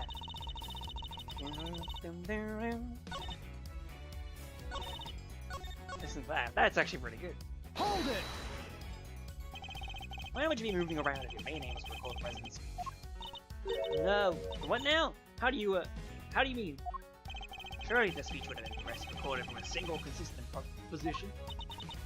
Well, see, that is... oh yeah, ambiance! That's the word I was looking for. Gotta capture the ambience. Can't put that electric atmosphere down in print if I don't have a bunch of it on tape for inspiration. Surely what you achieved was to fill the tape with unwanted background noise. Y'all question my methods now? I don't do standing still, alright? No, I was running all over, Robin Reporter style. Big old crowd, baby. You were running all over? Where exactly? Here, there, and everywhere, I guess. What, y'all don't know what all over means? You think I remember exactly where I was and when in a crowd like that? What do y'all want from me? I'd like you to at least tell us where you were to the left or the right of the stage. Left? Yeah, left, I think. Suspect's individual was on the left-handed side, too. Quicken. Guess individual was taken while I was in the one spot, and the tapes from the one over in another. But hang the freak on, you look back at the tape, and it says the president thrust his fist into the air. That reaches fever pitch. And if it's taking place at the same time, the fist is in the air, you see.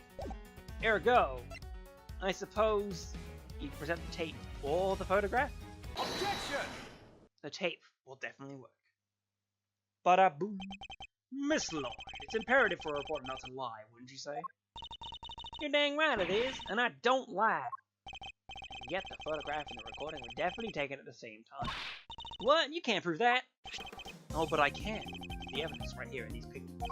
This one in particular shows something that lines up precisely with making your recording. What part of the picture indicates that the loss of it taken at the same time as the slow recording? K's eyeball. It's always K's eye. No doubt about that. Take that! Is that gonna count? Okay, it did. See here, the president has his fist raised. And what about it? Would you be so kind as to play us the tape again? It ain't that simple. What if I were to tell you that you don't have a choice? You don't make it easy, do you, Ruffles? Remember, we are concerned with the moment the president raises his fist. No criminal organization, no matter how big, is above the law. The president thrusts his fist into the air as he examines his fever pit. There, that's the moment right there. Correct. We've now confirmed that when it occurred in the recording. Which means, Tabby should be in the picture too. And she is, right there for all to see. Well, Miss Lloyd is in fact the person with the red hood. What?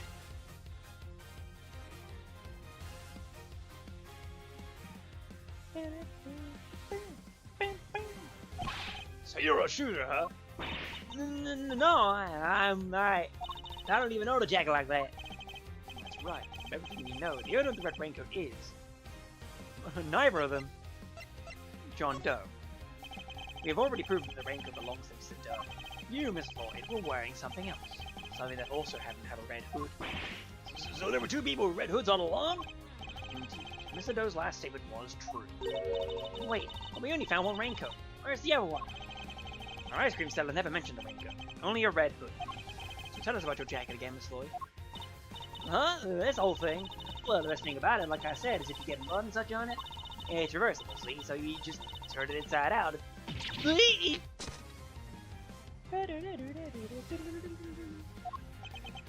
Just as I thought. The inside of a hood, it's red! That's right. And when the incident occurred, that's the side of the hood that was visible. What's going on here? What were you really up to, huh, pal? Well, wait, I never even wanted that way around. Perhaps if you would allow us to examine it, we could confirm that for ourselves? And y'all are gonna confirm that how, exactly? It was raining right up until the president's speech, correct? That much has been established for rain. And as you yourself said, heck, I don't use neither. Come rain, sleet, snow, or shine, it's my trusty partner every time. If you haven't reversed your parka since the rain, then the inside should be dry. Wait a second now, I got this big old backpack on, see, so I can't take off my jacket. Yeah. Maybe I could show y'all some other time? You think an excuse like that weak is gonna wash up Mr. Edgewood? No. Well, what are you waiting for? You're innocent, take it off and show us. It wasn't me, I swear. I never shot the dang president, I could never. That's true, Miss Lloyd, then your best option is to cooperate and tell us the truth. Is there a particular reason why you chose to wear a parka with a red hood here today? I'm sorry, Ruffles, there's something I never told you, something I couldn't. But I'll come clean, I promise. Just go easy on me now, you hear? A mysterious hold it!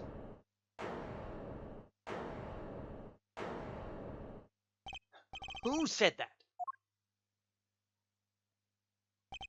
Hold your horses. It's a little soon for the endgame. Here he is. That goes for you too, Mr. Prosecutor. You lost this one the moment you made your opening move. That's one of the men from Case Photograph. Every time I do it makes me run. Guess I better introduce myself. With a gun. Prepare to make your acquaintance. And don't get on my bad side here. The name's Bronco Knight. I'm the president's personal bodyguard. In the fan translation, Horace Knightley.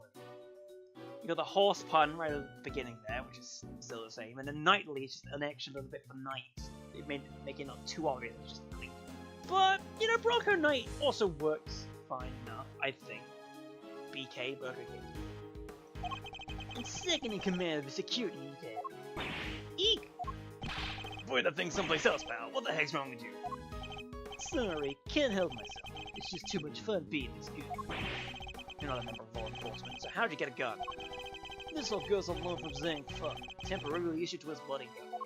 Anyway, never mind that. I got 2 tidbits of news for you. You want the good or the bad first? Choice is yours. I'm indifferent, whichever you prefer.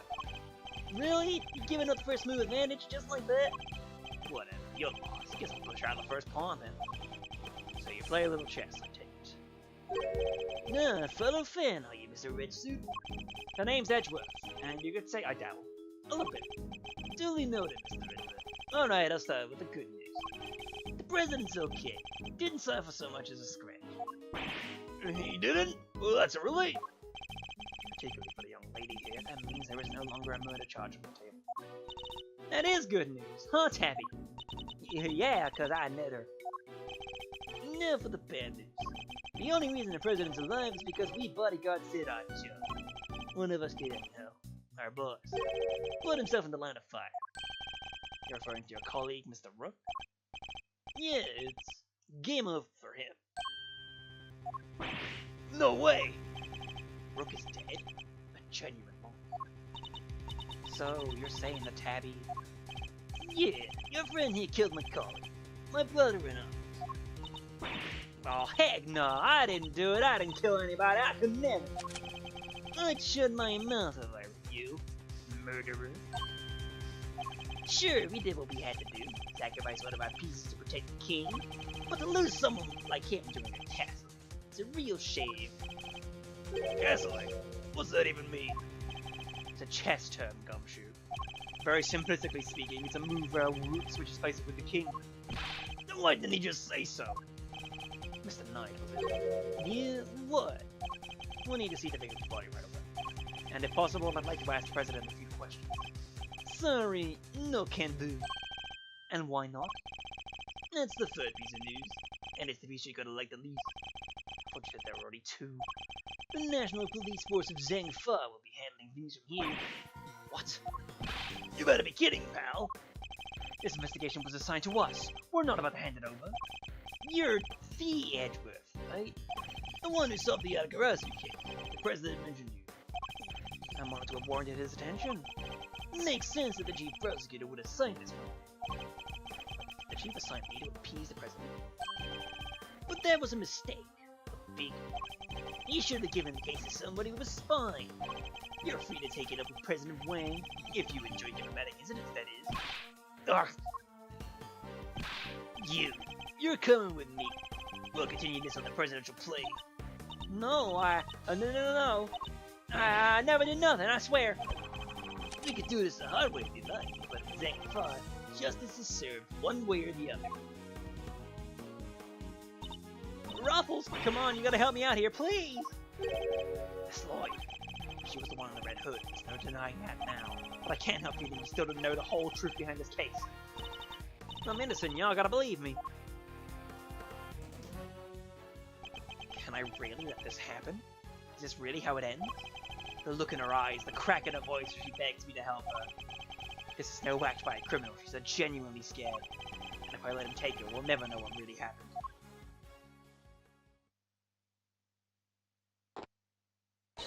Eek! What? Huh? What the? Get your filthy hands up. Quiet now. Is that really any way to greet me? Her neck is bending until you've already forgotten who I am. I'm disappointed. It's you. So you do. What do you think you're doing, pal? Put the knife down and give it up. You got some nerve putting something like this in front of a bunch of police officers. Don't even think about it. it. You don't stand a chance of getting this guy. Who are you really, Mr. Doe? Let's just say that I'm no simple ice cream, so... The guy's a pro, a hitman. His name's Shelly the Killer. The Killer? There's not a legal professional in the country who doesn't know that name. An assassin capable of taking down any target, any place, any time. This isn't the first time our paths have crossed. It's been too long, Mr. Ridgway. But of course, this is the first time we've met face to face. You're the assassin we've been looking for? In a sense, yes. And a certain someone did indeed hire me to carry out a contract. And that contract indeed did specify that I was to assassinate President Wayne. I swear I've seen this picture in one of my old files before. Ugh! How could I have been so careless? My bandage proved useful for bringing the knife to the park undetected. But I miscalculated a certain number of guns. He didn't bring a gun. Now, shall we play a little game tonight? I know how fond you are of such diversion. The stakes must be high in order for it to be fun, of course. Shall we wager, say, your life? What do you want from me? I would like to allow Mr. Retro to arraign and charge the case. He what? What are you up to, the Killer? I would simply like our mutual friend to see things through to that conclusion. Huh? Why? Bastion Rook was a man of great skill, one with whom I felt a certain connection. It is only right that the truth behind his death be brought to light. With Mr. Rook's departure, the case is now yours to investigate, is it not, Mr. Knight? I'm simply asking you to transfer that authority to Mr. Reggie. It's not something worth losing your life over, sure? You're just using the investigation as an excuse to get close to the president. Am I really? I suppose it is true in the order for the investigation to proceed. You will need to answer the presidential claim. You think I'm gonna let you near him? Not at all, I'm his chief bodyguard. Are you? Never I thought you were only second in command. Rook's not around, and that means I'm number one. I wonder if you have what it takes to step into such capable shoes. Oh, of course I do, I'm the leader now, me. That is indeed the case. I would ask you to make an assumption choice worthy of a leader. Will you need us to throw away your life, or will you allow the investigation to continue? Are they really to use to gain access to the president? Does he even need to? What is he plotting? You will have no objections, I trust, Mr. Regula. Come, let us continue the investigation. What do we do, sir? It would seem we have little choice what to do as we're told. That said, listen, detective, and listen well. I'll buy us some time as I investigate. Meanwhile, you gather the other officers. Have them surround the plane and make absolutely certain there is no way he can escape. Yes, sir, you got it. And that is all of the demo you get to see.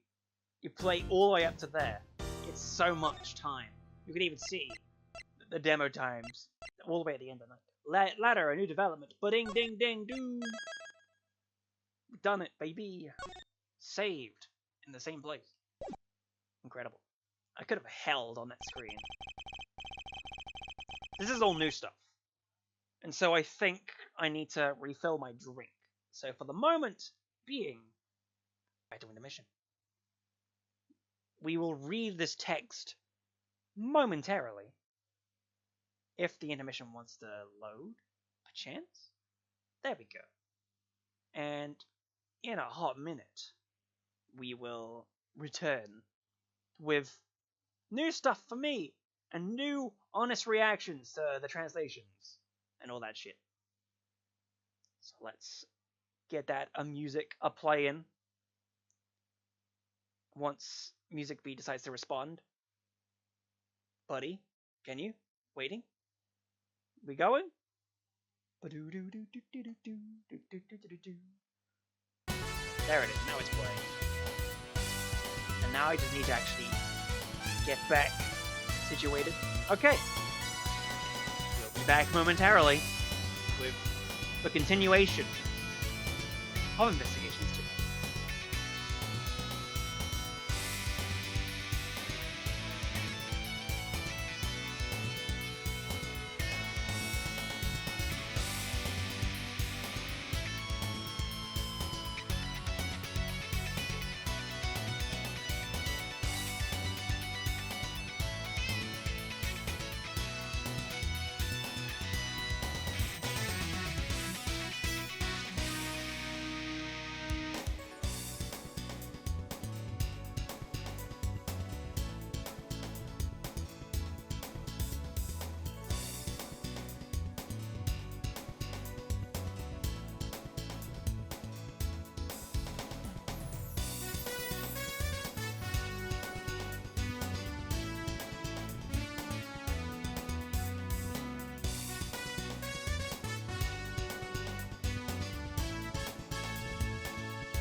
Okay.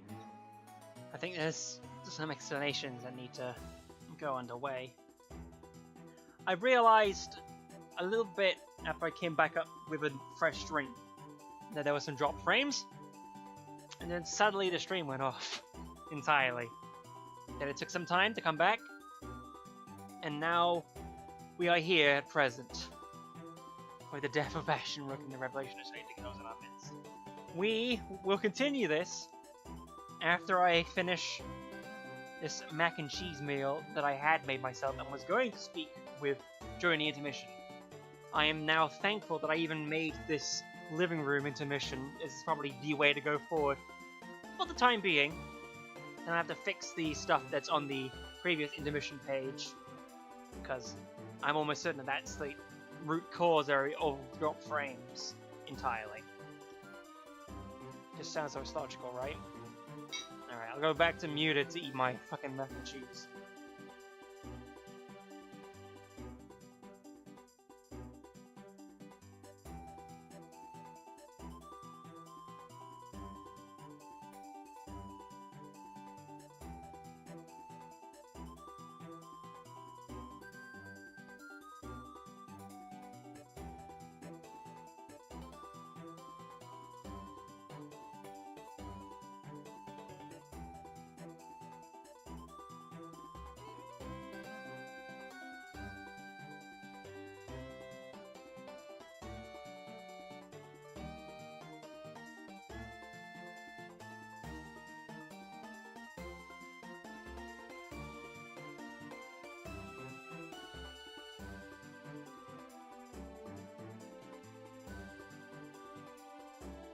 I just had an idea of what else I could put on this screen. I might do that by the time the next stream happens. But not now. Not now.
Okay. So, we should be back now, I think. Yes? Is music still playing? There it is. And I'll even double check, you see.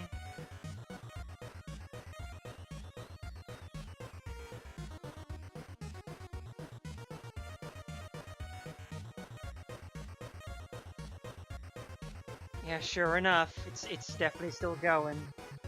I should put my phone on mute again and keep it live so we know what's happening for him.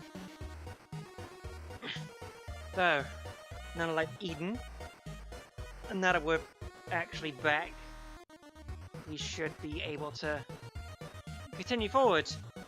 As long as I can pause the music. Laugh and cry.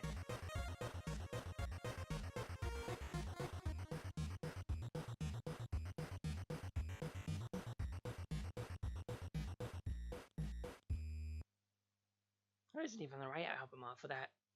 Probably because I have too many things running in the background. I apologize. Again. Bolly Joy. Yeah, it's taking its sweet time, not responding. Should have just, like, fully rebooted it from a zilch start. Most probably.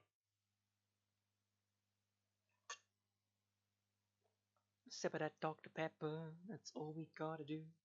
Sippy sippy Dr. Pepper, pep pep pep pep pep pep pep.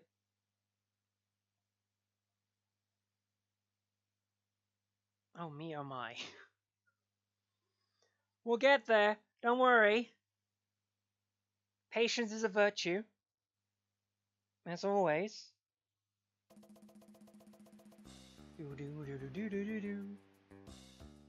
We still going, Music B? You wanna focus and let me see the yeah.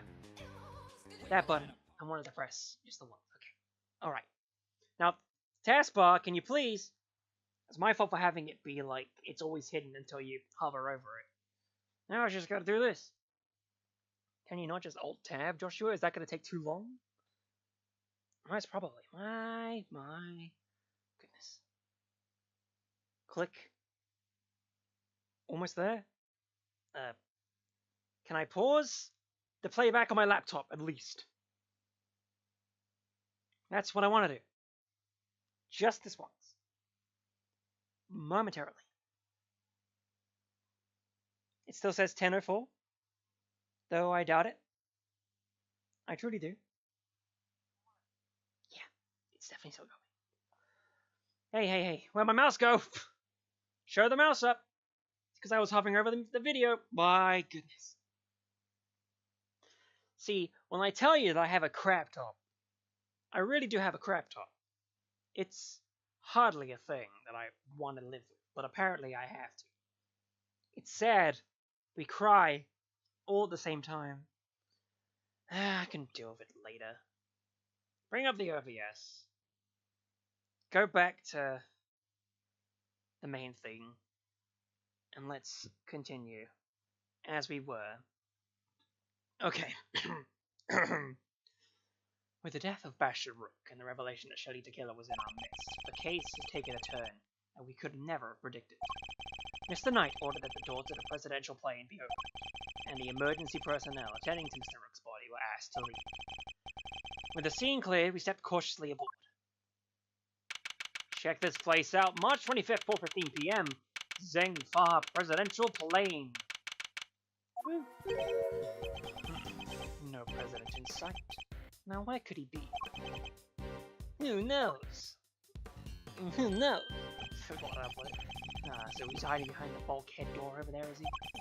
As courageous in the face of danger as ever. Sorry to disappoint, but did you seriously expect him to be standing here waiting to meet his assassin? As we've already established, my interest lies only in the successful conclusion of this investigation. Now, Mr. Wright, if you would be so kind as to examine the book. Alright. My only other option right now is to play along. The rest is up to you, Detective Gumshoe. Begin investigation! Okay, not yet. So the attempted assassination of the president had become the murder of a bodyguard. You look like you could use a little help there, Mr. Edgewood. Not that I need it, but yes. That's what I thought. Then there's nothing else for it. Hey Faraday, great feat extraordinaire, we'll just have to take it from here. Oh, really? You mean you're going to solve the case for me? Nope! I thought not. But I will provide vital assistance. Now let's go to scouring this crime scene from top to bottom.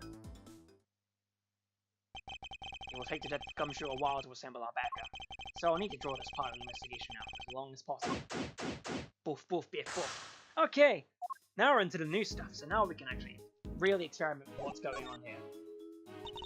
What is it, Mr. Restrov? Notice anything? So there were 2 red-hooded assassins? Well, I don't know if we can say that with any certainty just yet. But Mr. the Killer is a professional assassin, right? And Tabby was pointing a laser sight at the president. Nah, I give up. This one's a real mind bender. If the truth cannot be discerned, it's because something is obscuring it. No, I gotcha. So if you can thwart that something, the next treasure bag we find will be the secret. The treasure we bag will be the truth. Yes, I suppose you could put it that way. I've been studying up on how to investigate like a pro. Have you really? Well, that's good to hear. Yeah, so basically you examine stuff, and that helps you figure out what evidence and information in the bag. Then you connect some of the info you picked up, present some evidence you pocketed, and poof! Suddenly you're making up for the greatest treasure of all, the truth! Well, can't say I've been putting work in, can you? I applaud the effort, Kay. It's funny. I can't believe a real-life assassin is asking us to investigate a real-life crime. Just what is this game? Either way, all we can do now is push on ahead. Let's do this, Mr. Edgeworth. Or Mr. Rook! And I messed up the fucking buttons because I'm used to present being the top button, and yet I still get messed up with it. Okay, tell us more about the red ring. Hey, I'm a great thief. I totally sympathize. If you feel you gotta grab something, you should just go ahead and grab it, even if it's worthless. It isn't too late much for my little treasure. What about the badge then? That's a cool badge. Very severe. As it should be. After all, it symbolizes both the sanctity and the strictness of the law. Yeah, well, my badge symbolizes love, justice, peace, courage, duty, and compassion. What about your beloved truth? Okay. So, I'm interested in, can we investigate the door? We can investigate that there, but we can't. 2 gas masks, in case of a poison gas attack, I suppose. The President certainly seemed to think he's at risk of assassination at all times. Wow, a gas mask! I've never seen one before. I've heard plenty about it, of course. Oh. I presume. No, from the Jammin' Ninja. You know, my favorite kids' TV show. Princess Murasaki was getting married, but talked to Ninja Wolfspade showed up to lay down some sick burn. Wolfspade, neat. And time to choose. Might save myself a brain cell too. It's an option. A riot shield, and next to it, a canary in a cage. Oh, she's so sweet. I want one. You ever see a cuter partner in crime? Partner in crime? Well, yeah. She can help you with lockpicking, stuff like that. Grave thief is no greater ally than nature, Mr. Edgeworth. Sadly, such birds are most commonly used for detecting poisonous gases. Wait, this one isn't actually for that, is it? It's not. We can investigate the desk, I know that. I must scour to see anything that catches my attention. Some documents of some kind. We can always steal a glance. Also covered in case amphibious assault. The President's safety is paramount. Spectator areas should be covered at all times. Enough security. Oh yeah, I like the one from the trash can. Precisely. Oh wait, something feels off. So, I wonder if it means this. Eureka! The 2 plans are different. Does the security detail reorganize at some point? Huh? Oh, you're right! March 24th to March 19th. Yeah, we made some last-minute changes yesterday. President's orders. Why the urgency? Because of what happened the day before. The killer here tried to take him down. He infiltrated the security detail. Oh, this is one of us. Rook figured it out first, but not before the guy who got revenge striking the president. If our leader hadn't stepped in just then, we'd all have been out of a job. Look at all them. Look at all those birdie fellas. Now that I'm drunk, I can continue. Now that I'm drunk. Buddy and our friend here wound up with a seriously twisted arm. Rook put a bullet in for good measure, though, too. And where were you when this was happening? You were the first one I ever powered, were you? Ooh, that's embarrassing. Shut up, kid! Now I get it. neck has barely begun to heal, and you've already forgotten who I am. I'm disappointed. Ooh, it's you! Busted up my neck so bad I can't even look to my right. I was somewhat astonished to have sustained an injury at all. A testament to Rook's skill. He is truly a master of his craft. Unlike a certain other someone I could mention. I'm just as good as he ever was. You're a pawn to his queen, my young friend. What the heck do you know? So that's why you remember Mr. Rook's name. You admire his skills as a bodyguard. Indeed. While I was serving on the team, I learned the names of all the operatives. But his in particular stayed with me. It joined the very short list of those who have ever successfully wounded me. So that's the connection he was talking about. And that's why we changed up the security plan. Had to be sure there wasn't any more assassins in the ring. The president didn't want anybody on stage he didn't trust, and he only trusts two people. Me and Rook. Security plans updated. Which was changed only yesterday. How does that explain the change of position? Oh yeah, he switched over to the right-hand side. I told you, I can't turn my neck to the right. Could only cover the president's left side. So I wound up moving to the right side of the stage. Knight can't turn his head to the right, so he was moved to the right side of the stage. Bum. I guess when I think about it in hindsight, the fact that the stream split at the point where the demo ended and the new stuff began, that's kind of intriguing in a way. But thankfully, now that I figured out the, make sure the audio plays in the right audio channel to give it to people, other than just you, yeah, now people can actually hear things, which is incredible. That looks heavy. This is what a president wears, huh? Just made it something super special. Yes, protected with bullet. What? It's not just for show? Of course not. This is a bulletproof vest. It has a bullet lodged in it. Is it the president? Oh, so that's what one of those looks like. Why didn't you just say so? Now I feel silly. Silly goober. And also all these person safety alarms are very colorful. I think a lot of us will use as well. I think my laptop was caught up, so I'm gonna press the pause button on that. Hopefully that actually did work. It probably did. Yeah, there is. I like the president. He seems like a thoughtful guy.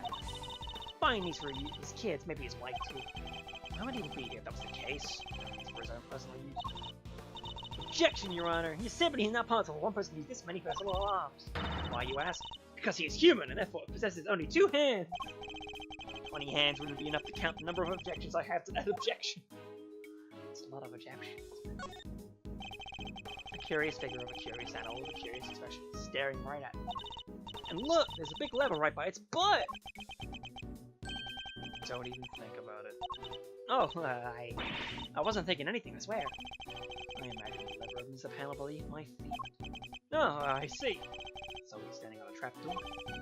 I strongly advise you not to do so, and you will regret it. You know, I'm okay with taking some advice, especially when it's from a professional killer.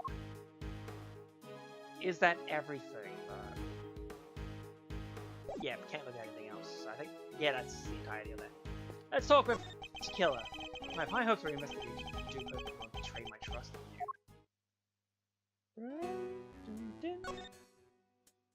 Look at this. I must admit, I've never seen one of these up close. It's akin to a license, correct? I too. No way! You have a license to kill? No, but I must spell it out for you. Nope, all good, thanks. You can keep that little nugget of truth locked up nice and tight in your heart, okay? So, even a great piece for Vada quickly crumbles in the face of an assassin. What about this? I see you are also quite a dark-hearted man, Mr. Edgeworth. Kinda awkward. If you would like to talk business, we can do so later in private. What's that supposed to mean? You really think that's the key to cracking this case? I may not see it, Mr. Knight. Mr. Edgeworth has his method. His reasons for presenting such an item are myriad, I am sure. Yeah, precisely. I won't get away too many times. So that's just gotta be the default text, fine. Let's see what else. None of that. He might say something about the plans. Huh? Where did you get that? This is today's security plan for the presidential speech, correct? Yeah, that's right. There's me, and there's Rook. Should have been me standing there, not him. I can't help but feel that he has some unresolved issues when it comes to Mr. Rook. Such a frightfully blunt instrument, no knowledge or skill required. The use of such a tool speaks to such a fundamental lack of reverence for the craft, wouldn't you say? You're telling me there's a level of reverence involved in choosing a murder weapon? Indeed I am, sir. You wouldn't agree. A weapon is a weapon. Well, I totally agree, and so does he! I'll say sorry, Mr. Edgeworth. What's that aiming to apologize for? I think that one in the fan translation was like, do you really think that's honor among thieves or something like that? Unless there's another one like that. There's like only a couple, one after this yet. This single piece of evidence was all it took for you to track me down. You really are as good as they say. I still don't get why you hid it under the samurai dog stand. As I said, I did not wish to be mistaken for the shooter. A shooter you identified by means of a different jacket entirely. Or do you doubt your own logical conclusions? I have to admit, there are no lies detected in his words. Alright, mutual understanding. Things are progressing well, I hope. There's no need to worry. Things are progressing just fine. Remember, I absolutely despise betrayals of all kinds. Yes, I know. Indeed you do. So please, do take care not to double-cross me, accidentally or otherwise. Ugh, really have no choice but to do as he says for now. Can't believe a little assassin onto the president's plane. You know very well it was for the good of the investigation, Mr. Knight. Don't give me that. I know what you really want. You do indeed, because you heard me say it already. I wish to know the truth behind Mr. Rook's death. But you did also say you were asked to assassinate the president by a certain someone. You seem to have forgotten that there are more pressing matters at hand. Ah! I don't often carry out unpaid work, but it's not entirely unheard. Ah! Fine! Get back to the investigation. Good. I am expecting great things from you, Mr. Edgeworth. Great things in its entirety. Yes, yes. Absolutely. So, we can't investigate the door, we can investigate this. Someone has left an inflatable boat in an oar here. Probably so it's ready to go at any time. Wait, but there's only one oar! It's not around one oar, you know. Miss Lloyd, suspicion of murder. I didn't do it, I'm a reporter. I bag scoops, not souls. Then why lie about your jacket and the laser sight? That was, I just knew y'all would think it was fishy. Is that really what it was? Please, you gotta believe me, I can never do something like this. I'd like to tell you everything will be alright, but just try not to worry too much. If you really are innocent, I'll prove it one way or another. Thanks, Chief, I believe in you. How many times do I tell you I am not your chief? No, sorry, Ruffles. Please forgot you were chief number 2. That's not what I meant. Can you tell us more about the jacket? The prosecutor's manner is impenetrable, and he causes damage subject without mercy. I was rendered speechless before him. But I haven't even said anything yet. Okay, so that's the default. Sure, I was the one who made that recording, but I know, you don't need to say anymore. At the end of the day, I'm just a lousy reporter who can't even speak for herself, let alone the people. That's not true, and even if you can't, the evidence can speak on your behalf. The truth is always hidden within the evidence, and it'll always reveal itself in the end. Thanks, where are you for that? I'll be stealing that mine, if you don't mind. Sure. Cheer her up, I suppose, again, slide. Suddenly, the prosecutor pulls out a revolver and pointed it right at the innocent young reporter. Hey, is that a Beals reference? Her tragically short life over, almost before it had begun, she crumbled, doll-like, into a watery grave. Perhaps if you'd actually been shot, I could understand you saying such awful things, Miss Lloyd. But if I wait that long, I won't be able to say nothing at all. True.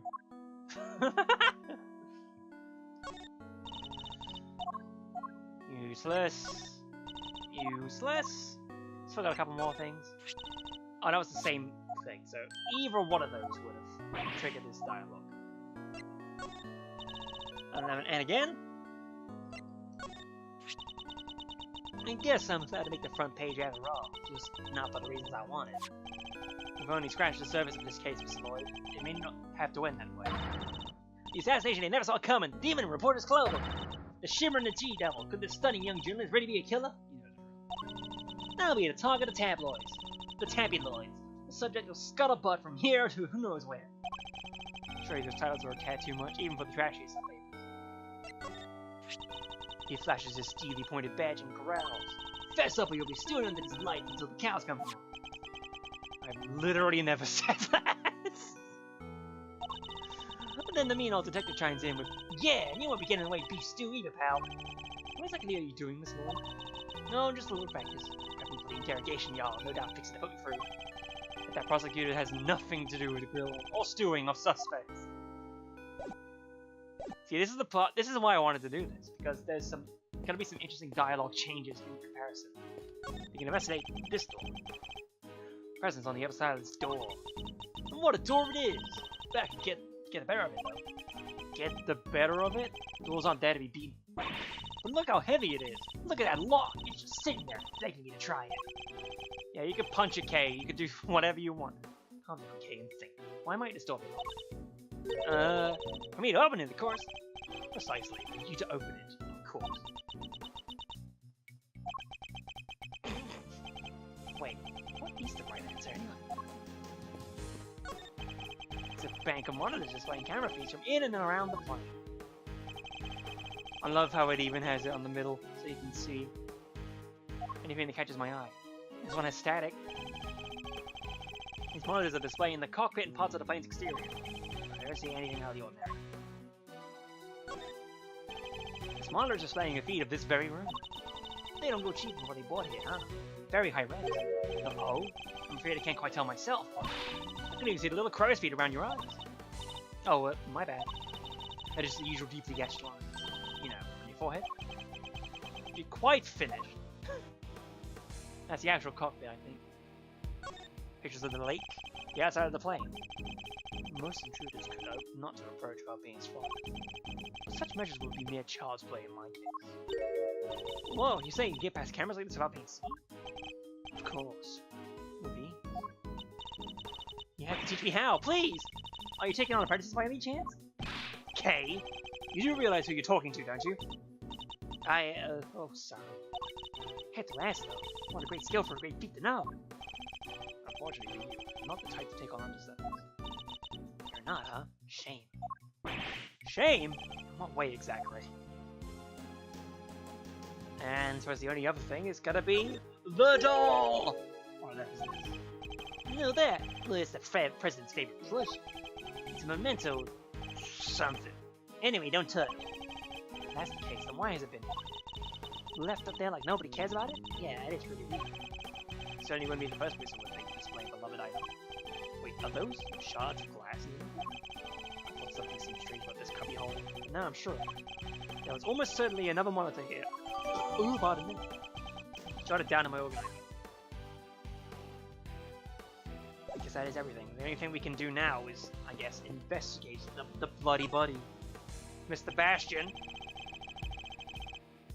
Bastion, I swear to God. Briefcase. The bulletproof attaché case. Bodyguards using to shield their clients from the gunfire. There was some case photograph too. Looks like Rook and Knight each had one. Bulletproof attaché case caught it down. Decided to provide for protection from gunfire. Knight and Rook each issued one.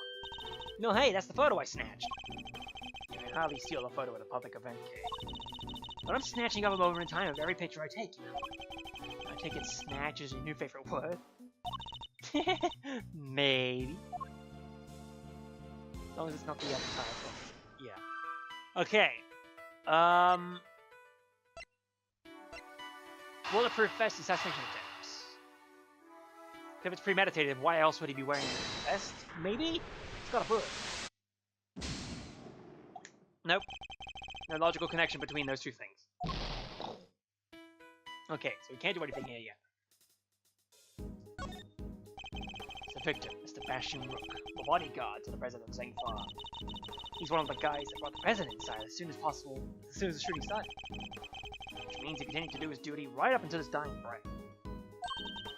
Give me a moment. I'm grabbing things. I'm grabbing peels, grabbing peels. pills here.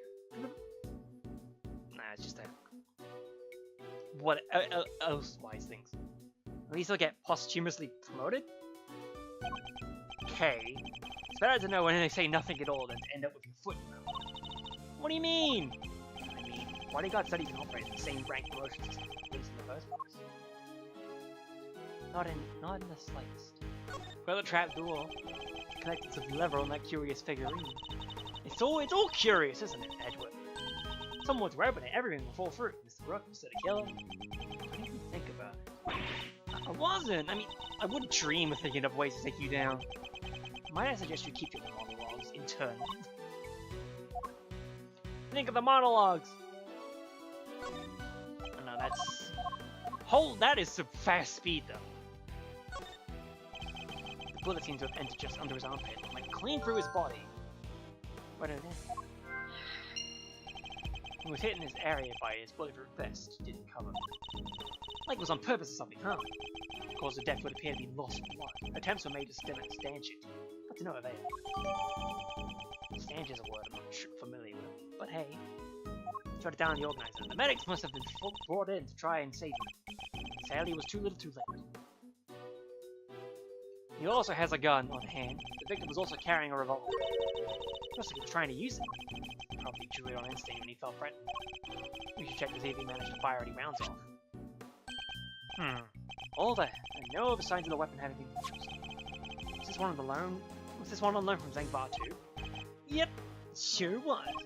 We're always issuing the same model gun. Interesting. A 6-shooter revolver on loan from Zangbar has up behind.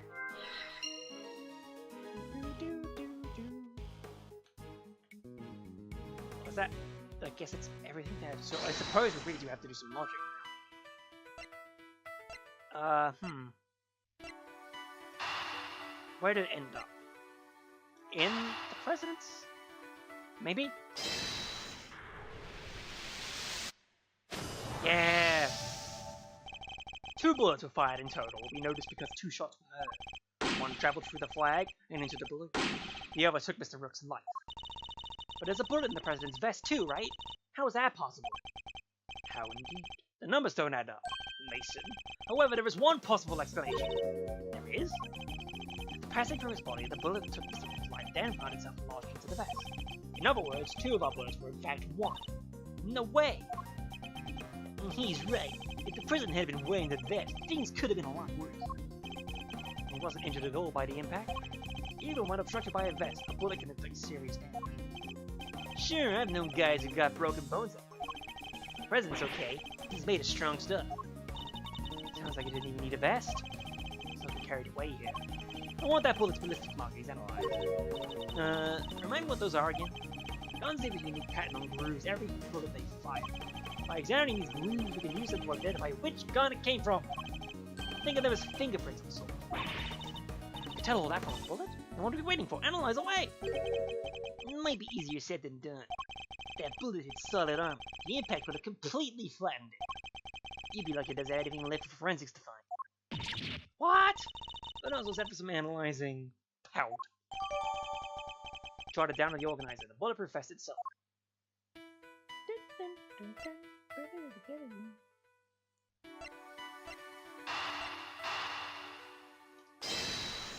Do seem familiar. Wait. The 2 guns are exactly the same. Meaning it's likely the one we found is also from Zangfar. All the data are updated. The bodyguards all got their guns from Zangfar authorities, right? Yes. Are they like super rare or anything? No, I don't believe so. This model isn't exactly easy to come by in this country, but it's certainly not impossible either. Boo! I think I thought they might be valuable treasures. Yes, it is something of a shame. Whoa! I just mentioned treasures and you actually responded for once. I only mean to point out that if the guns were rarer, it would be much easier to trace them. Which would have made them treasures of the evidence variety, I suppose. Ha! See? Everything's a treasure hunt one way or another, including this investigation. You could say that. Alright then, it's treasure hunting time. On with the investigation. He certainly seems a lot more enthusiastic all of a sudden. That's quite enough investigating for now. Ugh. Why is he taking so long to take the gumshoe? Well, Mr. Redwood, you solved the case? not yet. Is that so? Then perhaps interviewing another key witness might help you do so. Another witness? Who? You don't mean... The most important witness of all, the man on the other side of that door. He really intends to have me question the president? Now if you'd be so kind as to summon him, Mr. Edward. Stop right there, to kill him. You're nuts if you think I'd let him anywhere near you. Well, Mr. President, I'm sure you're working through the security feed, aren't you? In which case, I politely request that you show yourself. That is, if you value your bodyguards in life. Yeah.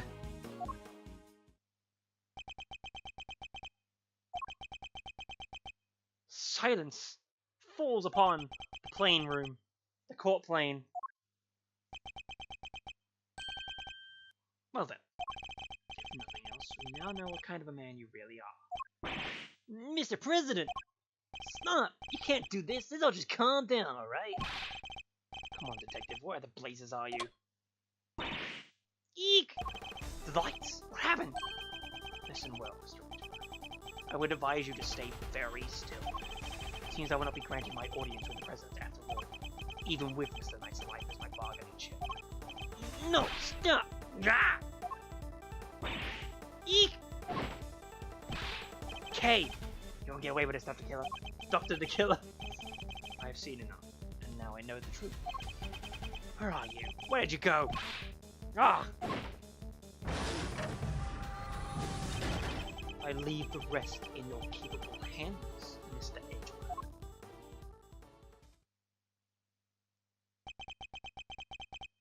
Worth. Mr. Edgeworth. Detective Gunfield? Sir, Mr. Edgeworth, sir. He's on the ground! Oh my god, look at his fucking dome! Look at that hair in the sprite. Pros, I think, look at that hair. His hands are also darker for some reason. I guess it's just shadows. He's back. Must have been knocked unconscious. Sir, you're okay. Are you alright, Mr. Edgeworth? Never mind me. He didn't hurt you, did he, Kay? Nah, I'm fine. Let me just woke up myself. My hair will be sore for a while, but that's about it. So you can stop worrying. I've got hiccups. Detective, did you manage to stop the killer? Well, see, Miss Lloyd came running out the plane, and, she told her she'd flown the coop. We were too late. I'm sorry, sir. Bodyguard over there told us something, too. Seems there's an inflatable boat missing from behind the window. The killer must have stolen and rowed himself across the lake. What about the cordon and crossed around the park? The cordon around the park. I'd called everybody back in to stake out the place, including the guy stationed across the water.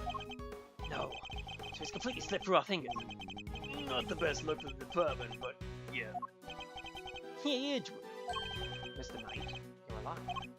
Yeah, no thanks to that murderer. He's such a pain in the neck, you see. Oh, but it reminds me. I found this lying on the ground next to you. A calling card. Marked with a seashell. Guess he wanted to leave a message. Calling card data jotted down in my organizer left behind by the assassin, Shelley, to kill him when he made his escape, adorned with his distinctive seashell emblem. Put that down. Dr. Pepper, baby. The killer usually leaves these next to the bodies of his victims. But you're not dead, sir. But I could have been. Maybe that's the message. I can't stop thinking about his parting words. I have seen enough, and now I know the truth. I leave the rest in your capable hands, Mr. Edgeworth.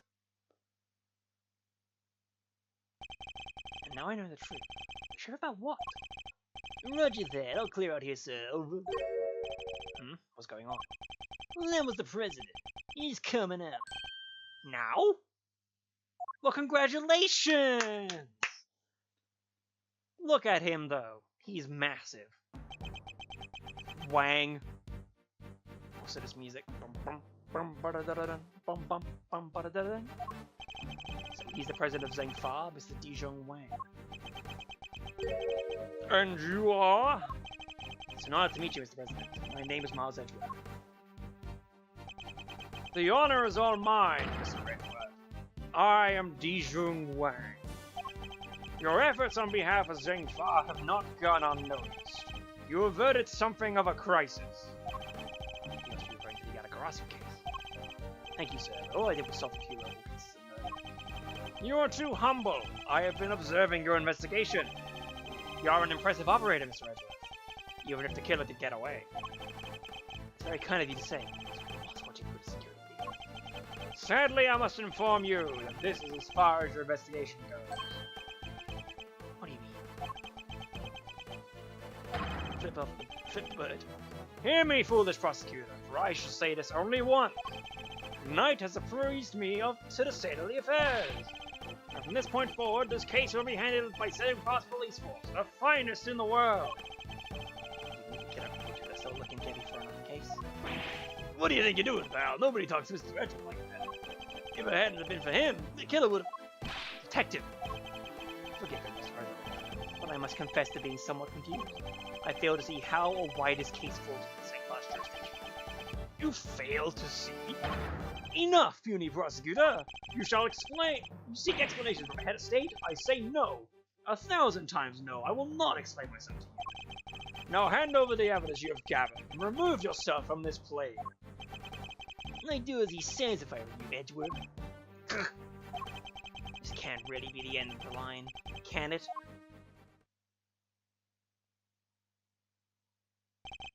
Case evidence handed to Mr. Knight. Why? Why did this come so far and you can pull the case out from under us? Now you may leave. Knight! Detain the suspect!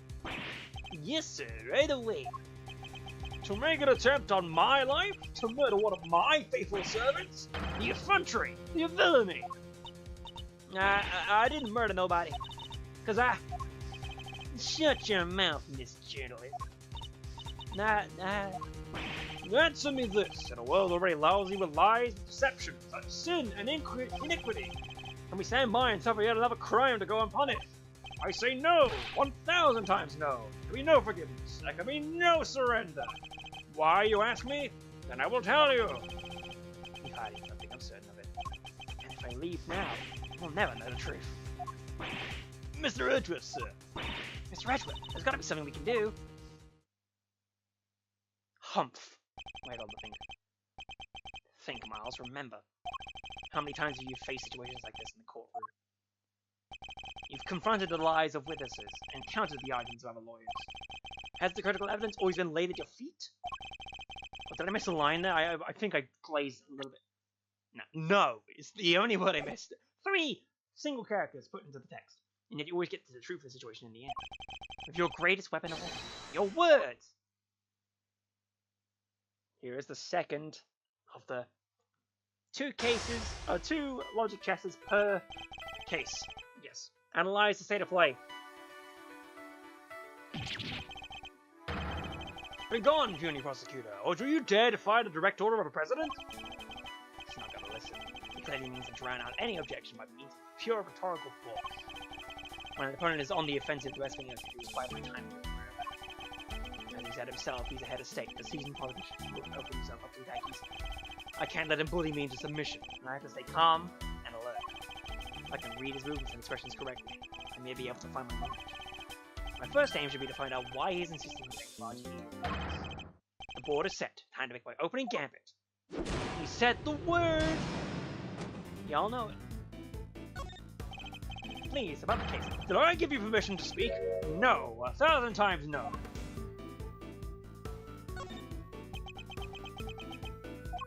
I'm the leader of Zhengfa. I have no time for your insolent backchat. I was simply hoping to confirm one basic fact. You stated the investigation will now be assigned to the National Police Force. I do! Now enough of your pointless questions. I don't think you should approach when he's pointing with you. Huh, good boy. The interior of this plane is the sovereign territory of Zhengfa. You have no rights here. Is that so? Could it be that our current location itself is significant something? I should keep that in mind. That could be a useful clue. Explain to me why I'm off the case. Can you please explain to me why I'm off the case? Imbecile! Cease your insolent jabbering! I need not explain myself to you. My reasons are my own, and they are none of your concern. As I said over my foot. They relate to our current location. In the course of our conversation, I produced certain facts from the behavior of the president. For example, you seem particularly aggressive when discussing the current location. You smarmy smart alike. As you said yourself, the presidential plane is the sovereign territory of Zanzibar.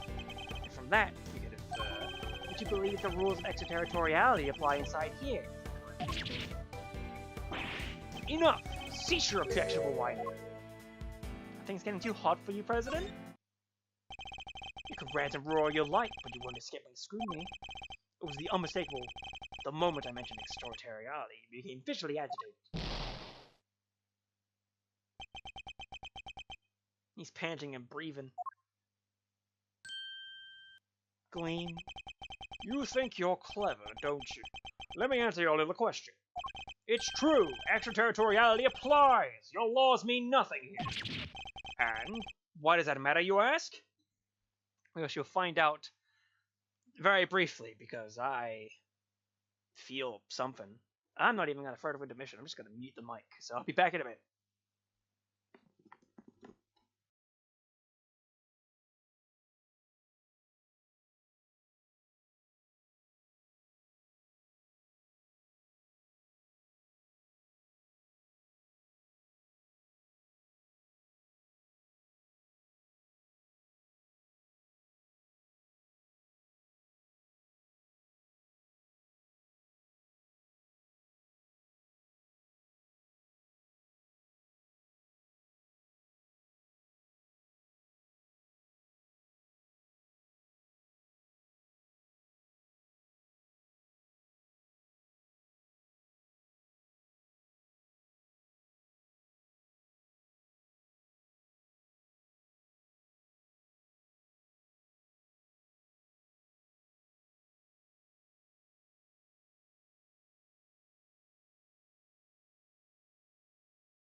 Well, imagine thinking it was going to be a short break.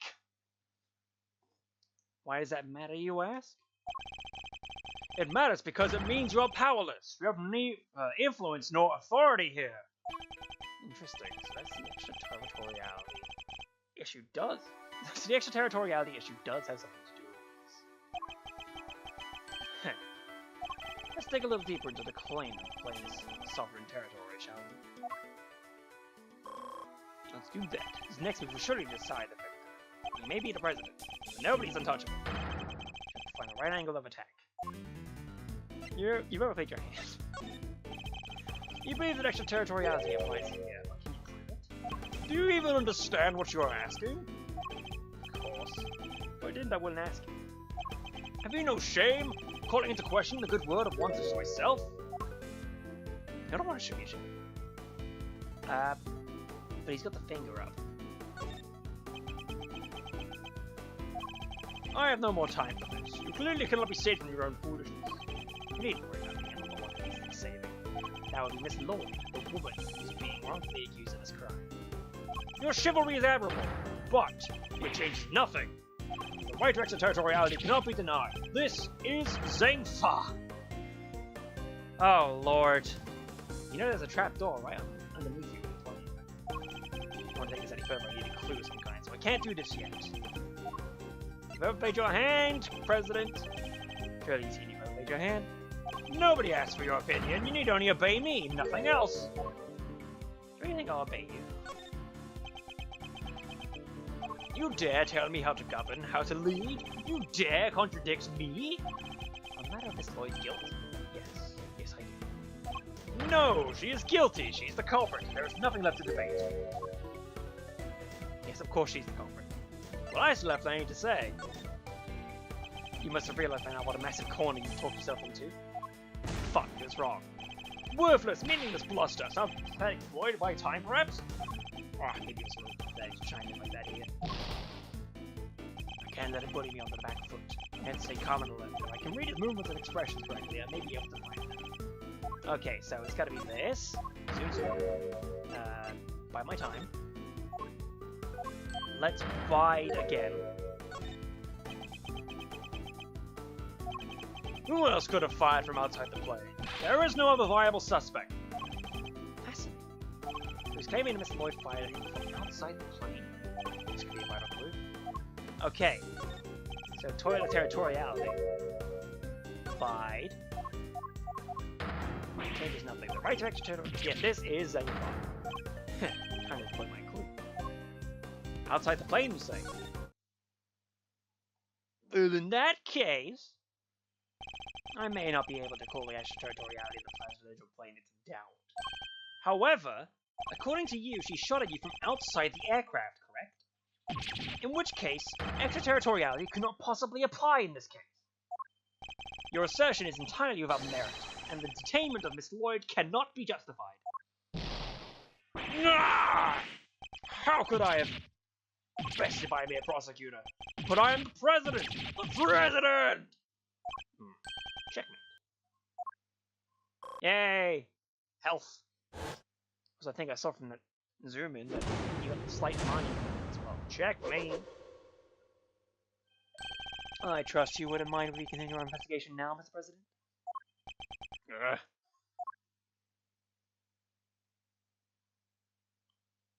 He nods. I hereby officially and unreservedly confirm my approval. Considering it a gesture of the magnanimity and generosity for which my good office is known. Yes, for without noble acts such as these, unmistakably and irrefutably, for which reason we hereby, there can be no other outcome, for our goals are lofty and our hearts. People of Zangfa, I swear to you here and now, this investigation will continue.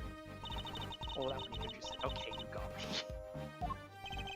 Listen, are you okay to return the evidence? Tiki. We got the evidence back, hooray! We did it, Mr. Edgeworth. We sure did. Now the investigation continue.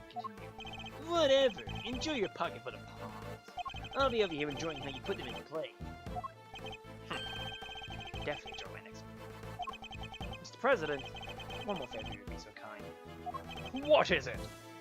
Could you please give us your testimony concerning the incident itself? Now you want me to testify? Whoa, whoa, that's your next move? If you want the president to testify, you'll have to take it to court. All in good time, Mr. Knight. He will get his day in court soon enough. But if a person of interest refuses to cooperate with the investigative scene of the process, they are obliged to provide detailed justification as their reasons for doing so. That's... What's the matter? Is there something you'd rather we didn't know? Stand down, Knight. I'll do as the prosecutor asks. Thank you for your cooperation. Now listen, and listen well. Eyes. President Wang's testimony. Where was I when the incident occurred? The stage, of course. Yeah, this was the arranged soundtrack as well. Sick. Suddenly, Rook and Knight jumped in front of me. And bang! A shot rang out. A plain, unblemished balloon of red exploded nearby. Not hesitating for an instant, my bodyguards tried to escort me back to safety of the plane. And then, the second shot. The bullet went right through Rook and lodged itself into the bulletproof vest I was wearing. I guess if you look at it one way, the president is also a victim here. Yes, the victim of an attempted assassination. Rook was simply in the wrong place at the wrong time. And that makes it even weirder. Why would a target of a crime for to obstruct the investigation? My guess is that there is something behind all this that he doesn't want made public. The cover-up then, huh? I knew there was more to his case that meets the eye. The president isn't the only one who knows the truth. Isn't that right, Mr. Knight? Time to get to the bottom of this once and for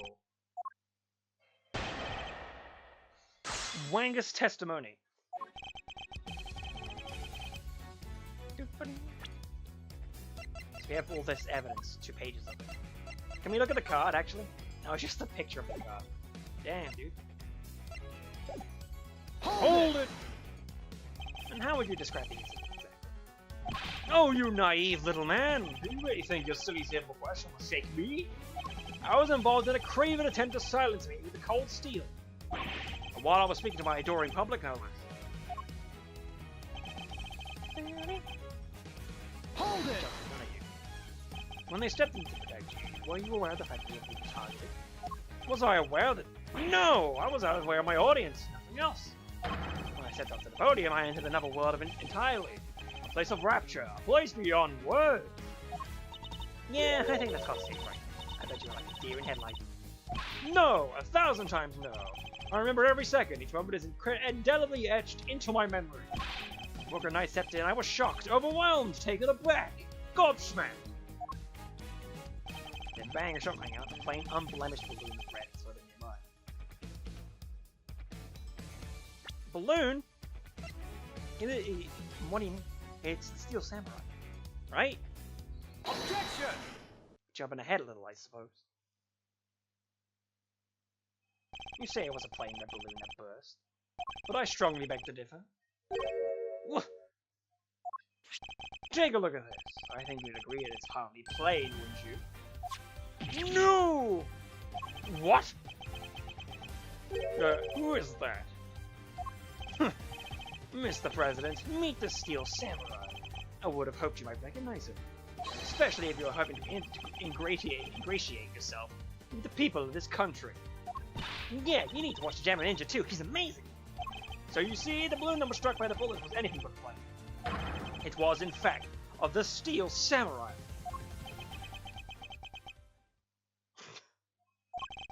But the briefing mentioned 2 plain red balloons. And there they are, right on the security plan. They do look pretty plain, don't they? Just simple, round balloons. Knight, what is the meaning of this? Explain yourself. Yes, Mr. President. It seems the Steel Samurai balloon was borrowed at the last minute, sir.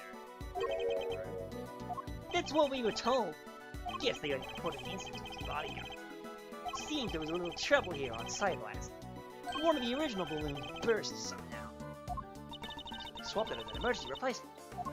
Yeah, one of the stall holders happened to have it. From what I hear, he was more than willing to lend it out. A very happy-go-lucky kind of guy, this.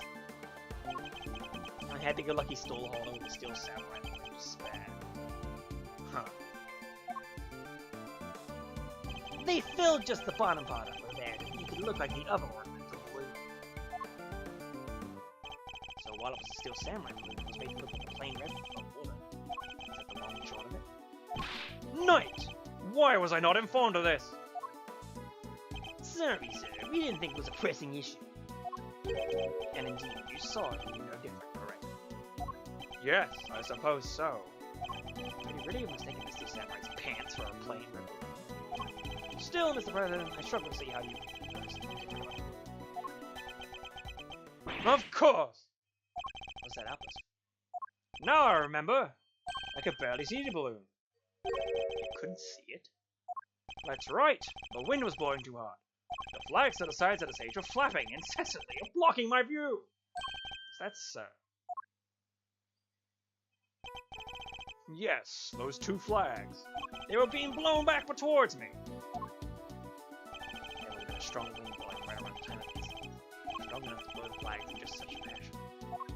But does that conflict in any way with our case? It does. Thank you, Mr. President. Your testimony has revealed yet another contradiction. It has? Yes. A contradiction that could turn this case on its head! When I arrived in the scene, the wind had died down and the flags were resting calmly on my spot. But if the wind had previously been blowing the flags the President describes, a certain piece of evidence suddenly takes on a very different meaning. You know which one that is? Why, my friends? It's the bullet trajectory. Take that! Goes elsewhere. Earlier we deduced that the bullet struck the steel samurai balloon. And the bullet that passed through the flag were one and the same. No, it's nothing important.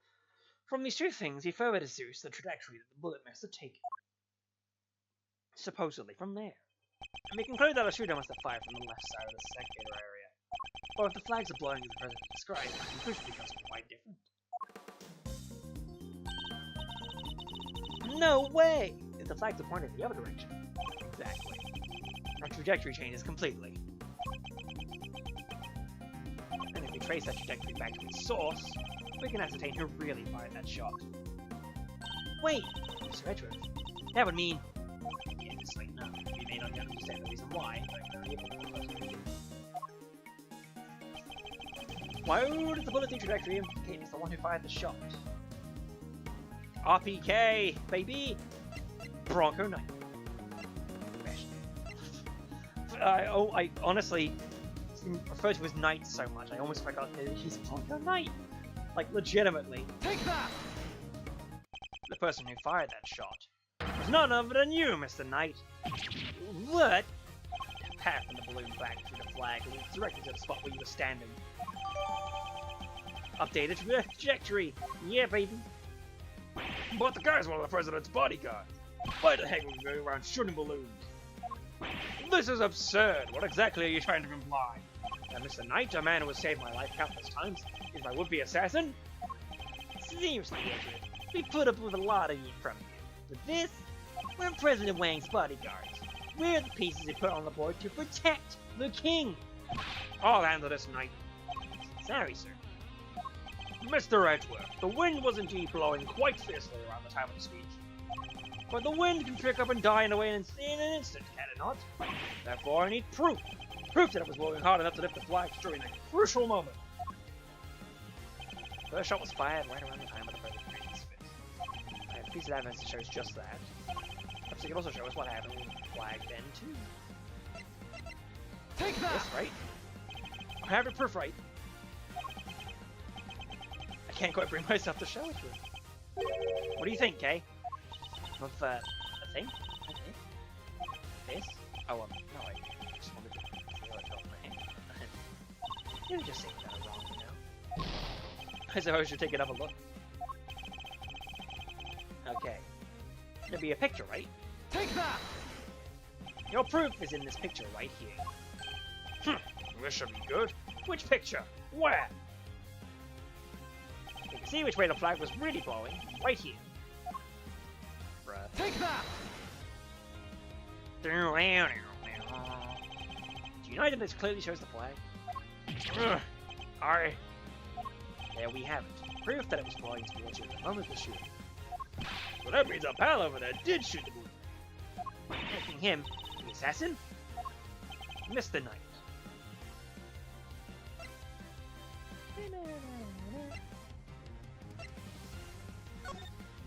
Mr. Knight is not the assassin. He may have shot the balloon, but the president was on the other side of the tire. Therefore, he can't have been aiming at this box.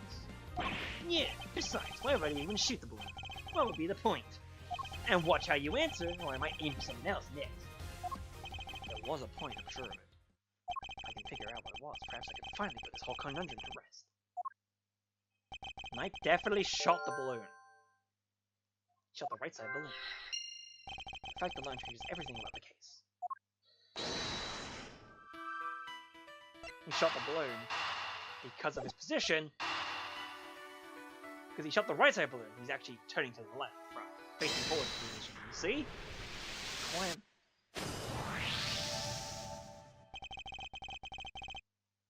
Why did Knight's sign position change? I told you, I can't turn my neck to the right. Could only cover the president's left side. So I wound up moving to the right side of the stage. Is that the only reason? Let us suppose the plan hadn't changed, and Ida remained positioned on the left. Given he was unable to turn his head to the right, would he even have been able to shoot the balloon was still?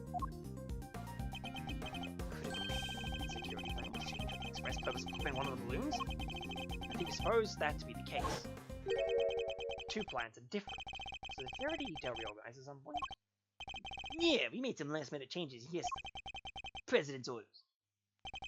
That's right, the president was the one who ordered the change. So Knight could pop the balloon. Herm! Perhaps it was his idea.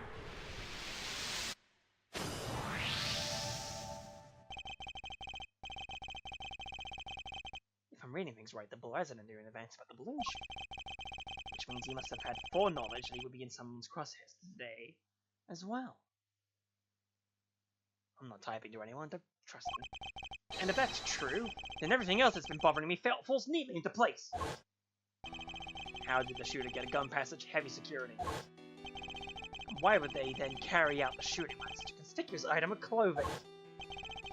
Why use a laser sight that will give away their location in an instant? And how did the president suffer no injuries at all, despite a hit to his vest? Those are the questions that Knight and the president don't want us to consider. There is only one possible reason for this Knight to fire this gun. To create the illusion of an assassination attempt. What? Huh? Idiot. You do understand what you say.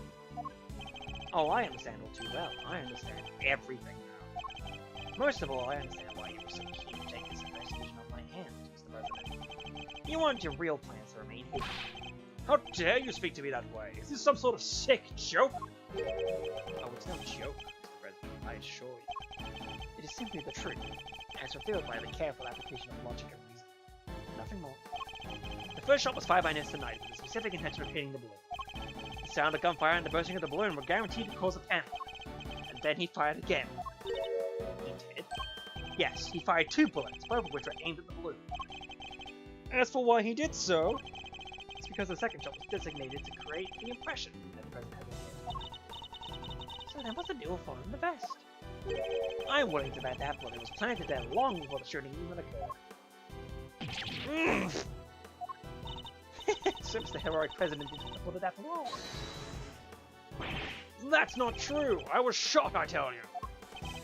We'll be able to verify that for ourselves if we take a closer look at the bullet. At the very least, we can find traces of this blood, correct? But you said it yourself! You found the shooter in photograph! The person with the red hood! Objection! Oh, not entirely. I thought I made myself clear. You see? That right entry points to only one possible shooter. Mr. Knight. Mr. Bronco Knight. And where does Tabby fit in all this? She was simply one part of their plan. No other place of suspicion elsewhere. They set about creating a fake assassin. The highly suspicious person with the red hood. That's highly suspicious as well. I have yet to ascertain exactly how complicit this Lloyd was in the whole scheme, but I can say with some confidence that none of the shots were fired by her. I suspect your only job was to point a laser sight on the president. That's right. Then I was tasked with turning your jacket inside out the moment the crowd fled into a panic. Yes. Thus making a mysterious red hooded shooter disappear. Then, when the gun and the security plan were later found in the trash can, it would have all appeared to have been the work of an assassin so skilled it could vanish into thin air. But then the case would have gone cold. Exactly what our friend here was hoping for. It makes sense now they wanted you off the case. Indeed, because the entire affair was a cheap ruse perpetrated by the president himself.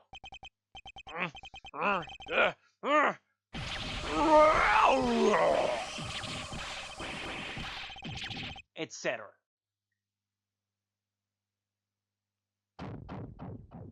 Flop. It's time, though. This is the thing that's gonna be very curious. It's not this. It's the fact that we got our first objection coming up. The first voiced objection. In English. The one from... Well, we'll see soon enough. But it's gotta be different compared to the fan patch. So we're gonna find out together. Meanwhile. No, presidential mask has well and truly slipped. Admit, the entire assassination was a lie, wasn't it? That stupid chief prosecutor had insisted on signing you. How could I let this happen? Objection! What? That's certainly different. Objection! Okay, I think I might prefer the fan patch, but I'll listen to a few more objections to see. That is very different, in my mind. That's enough, Edgeworth. Mr. Knight. Sorry, but I'm speaking with the president right now. Yeah, well, I'm doing my job as a knight, protecting my king.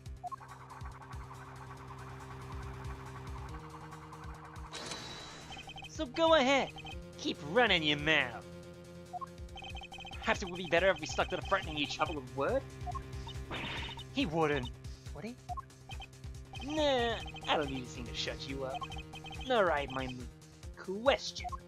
You claim I fired my gun from unstage. How do you figure I did that in front of a crowd of thousands? An excellent point. Time for my counter-move, I suppose. You had a certain something that allowed you to conceal your action. A certain something, huh? Mighty specific. One might use to hide his actions from the crowd. Why? The attaché case. Take that! Bullshit! My attaché case? Yes. Take a look at the case photograph. Your right hand is completely obscured by that case. At the very moment this picture was taken, you are firing your gun. And in such a way that you wouldn't be detected. Objection! Objection! You don't let the facts get in the way of a good theory, do you, Edward? Shame you don't seem to have noticed. Noticed what? That theories are all you have. Conjectures. Nothing more. The flag was billowing from the wind at precisely the right moment. I hit my gun with my attaché case. He changed the security plan because I couldn't turn my head. It's all just speculation. Circumstantial evidence, at best. You can't prove any of it. If you at least hit the bullet that had burst the balloon, you might have a scrap of credibility.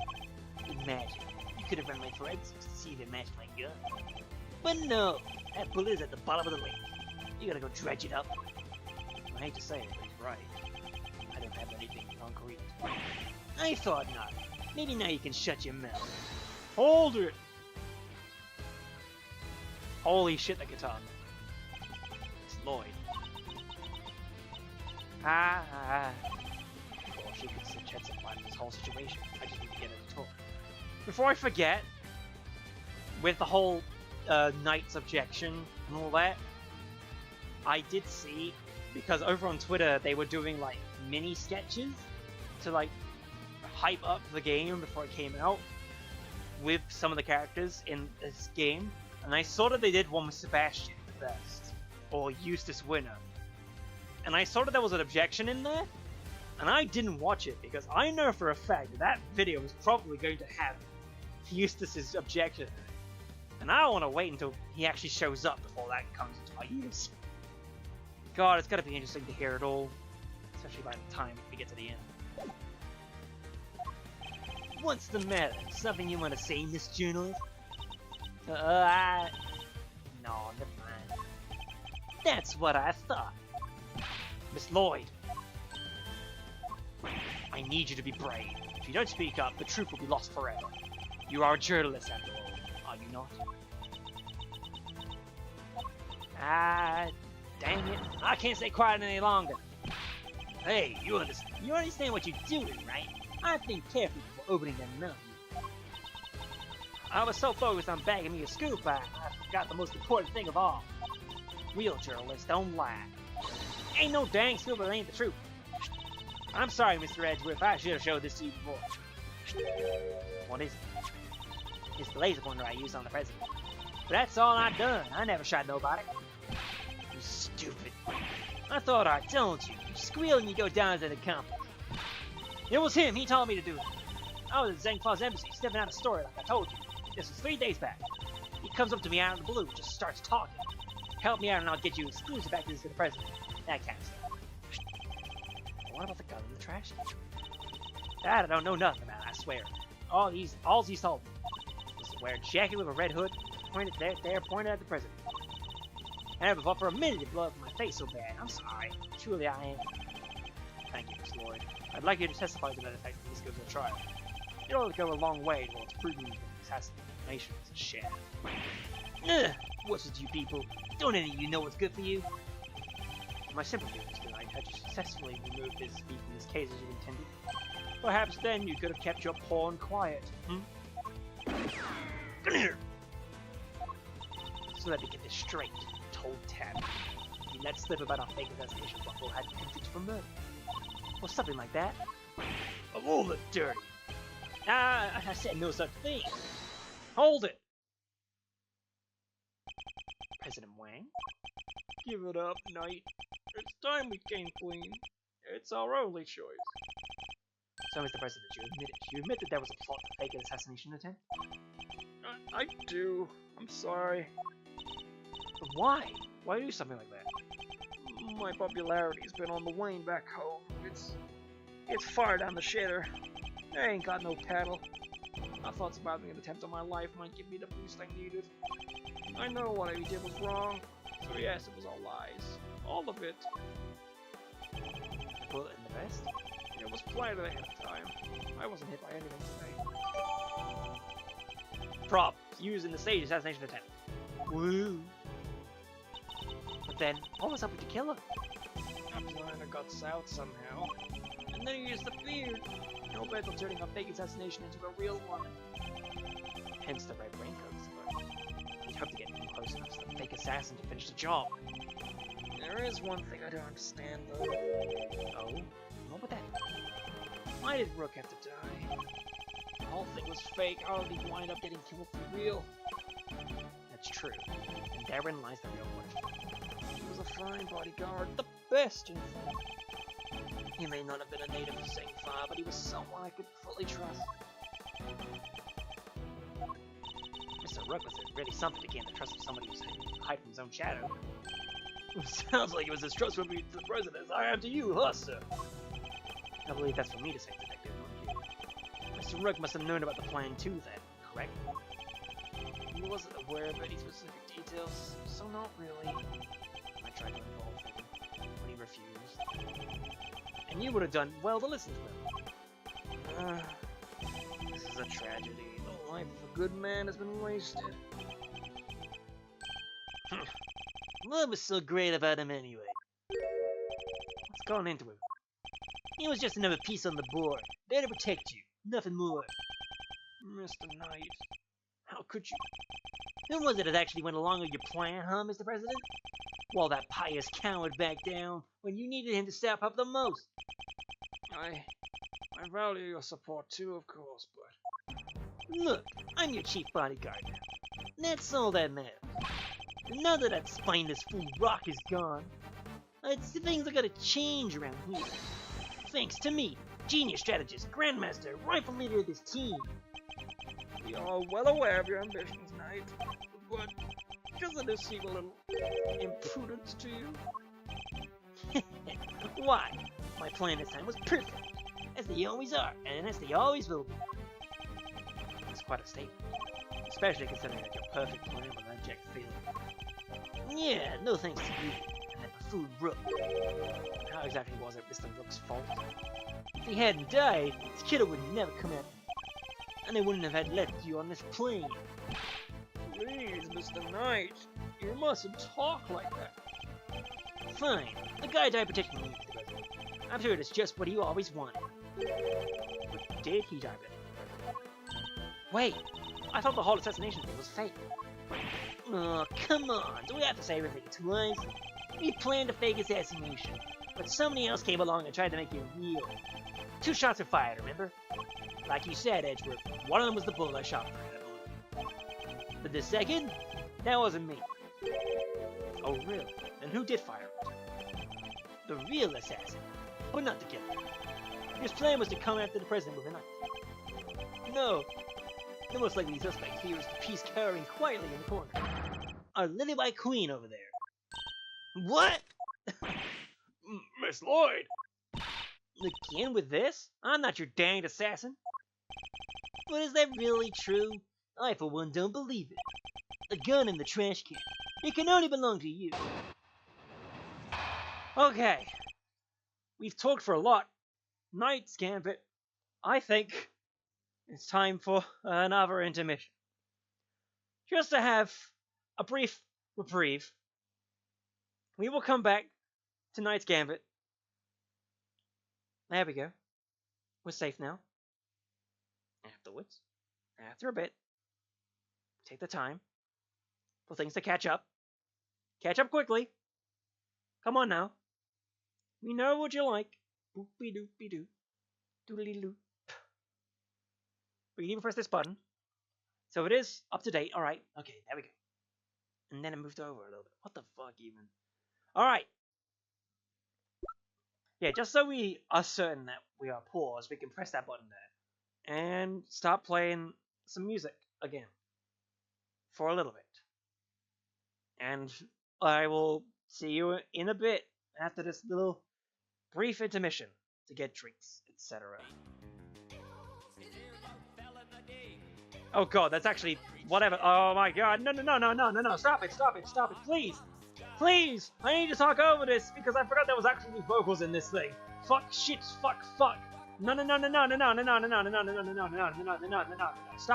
Stop it. I need to remove this from the playlist. Remove it quickly. Holy crap, holy shit bollocks. How long ago did I even put this in there? I don't even remember, man.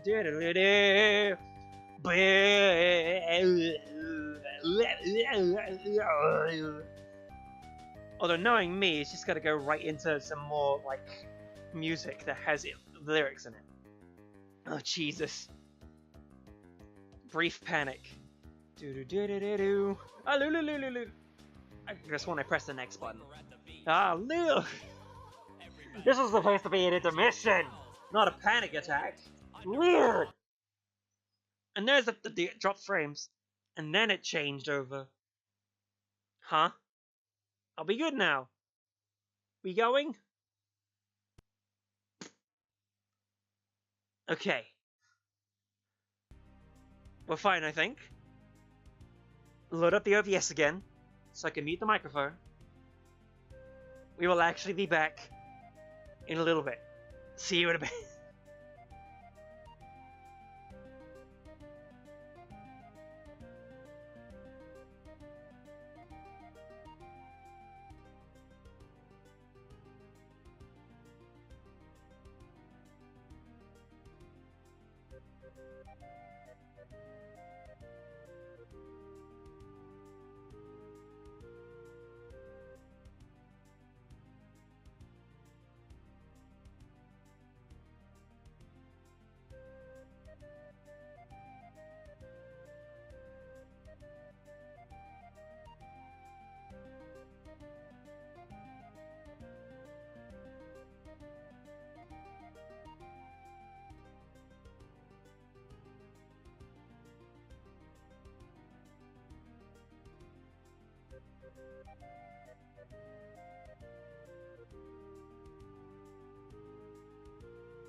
Okay, I think I've recovered from that little adventure that we had when it came to suddenly lyrics. It's honestly been like a long time since I even put that into the playlist. So I was there for a while from it now, and I was touching it lately. I did do some stuff. I did add some things to this, but it's just like, oh me, oh my. This probably would have done a lot better had I completely reset my computer and then only had the important things loaded up for one. But that's hindsight for you. Why is this in here? Oh right, the album updates. Video game lover. You can also pause this once it loads properly. Do.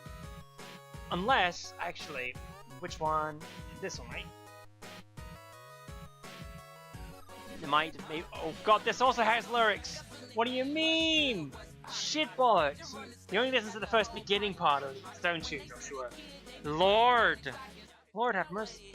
It did work though. Stop it. Stop it. Okay. I mean, can you? Deal with it later. All right, Joshua. Deal with it later.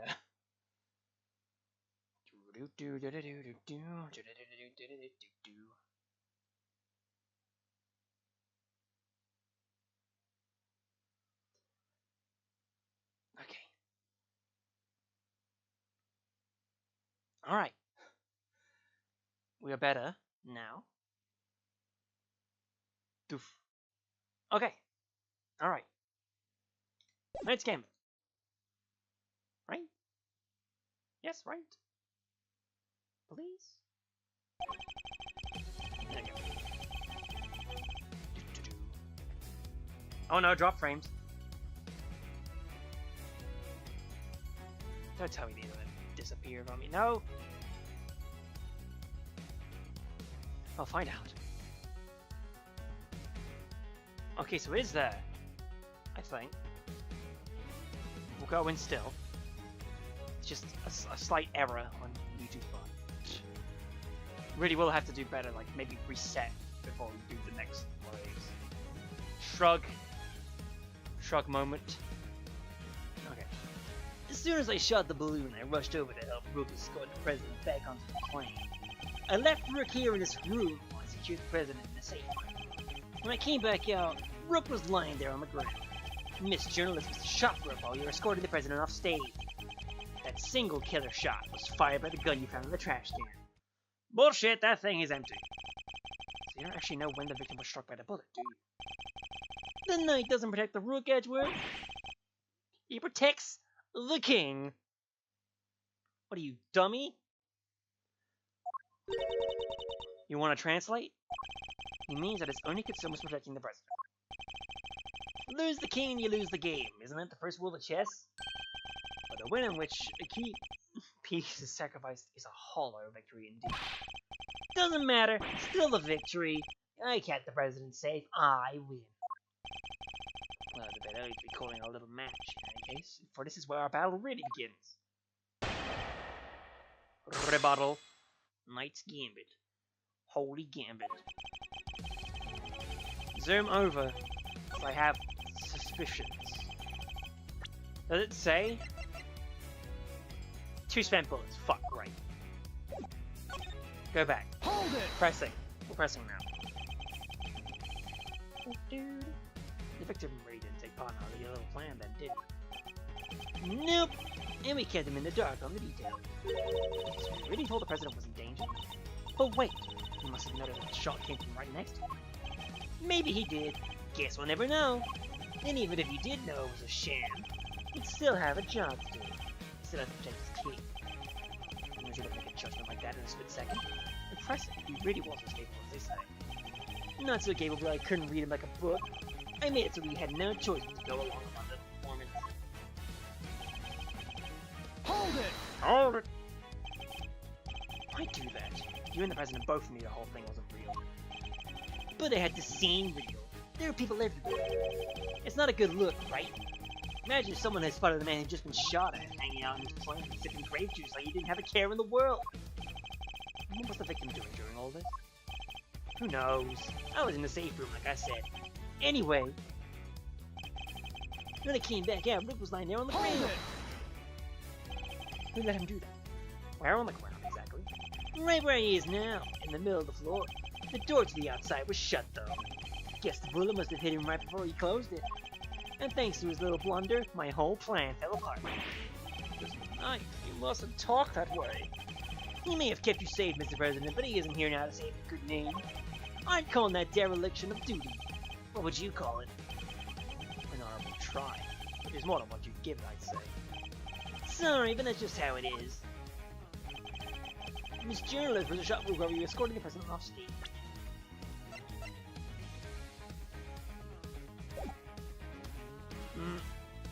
I mean, it's the laser pointer isn't in the evidence. But if the laser pointing at forehead, Objection! no. There's an obvious flaw in your testimony. You're right, and it's my greatest flaw of all. Perfection! My testimony's so airtight you couldn't find a contradiction in a million years. So why don't you try again after if the pressure's clearly getting to you? There's nothing you can say to that. Go over the evidence in this testimony one more time. Alright, press. Hold it! Weren't you and Mr. Rook both carrying bulletproof attaché cases? Yeah, a little bit then right after Rook spotted the laser scan. We moved into covering position and used them to shield the president. So the bullet that hit Mr. Rook traveled from a gap in our defensive shield. Do you really believe Miss Lloyd got skilled of a marksperson? No. She was aiming for the president. That makes her a lousy shot. So it was pure coincidence Mr. Rook was hit. And the bullet simply happened to find its way past her attaché cases and through the gap in his vest. Seems crazy to me too, but facts are the facts. It was a shot in a million, where the shooter hit the bullseye, and the proof is in your hands. Single killer shot. I mean, led to death from a gunshot to the torso, but Hold it! So the second shot had nothing to do with you. Right, that one was fired by your little friend. Imagine the scoop sheet had bagged that hit his mark. I'm a journalist, you hear? I don't make facts, I report them. Yeah, journalists who signed up to a fake assassination plan in hopes of getting a story. That's not. Look, I'll admit it. I set the whole thing up. And your role was to aim that laser pointer at the president. It's not my fault that I wasn't enough for you. You were the one who decided to bring a gun to the party. Who knows? Maybe you thought if you kept on shooting, you could shut me up too. James the Night suggested you fired one shot, and then Mr. Lloyd fired one. Yeah, basically implying that Tabby also had a gun on her. Didn't see where she could have got one from, but hey. The entire testimony is pure conjecture, you can't prove anything. You're right, let's hit him with some cold, hard, and denial evidence. Right.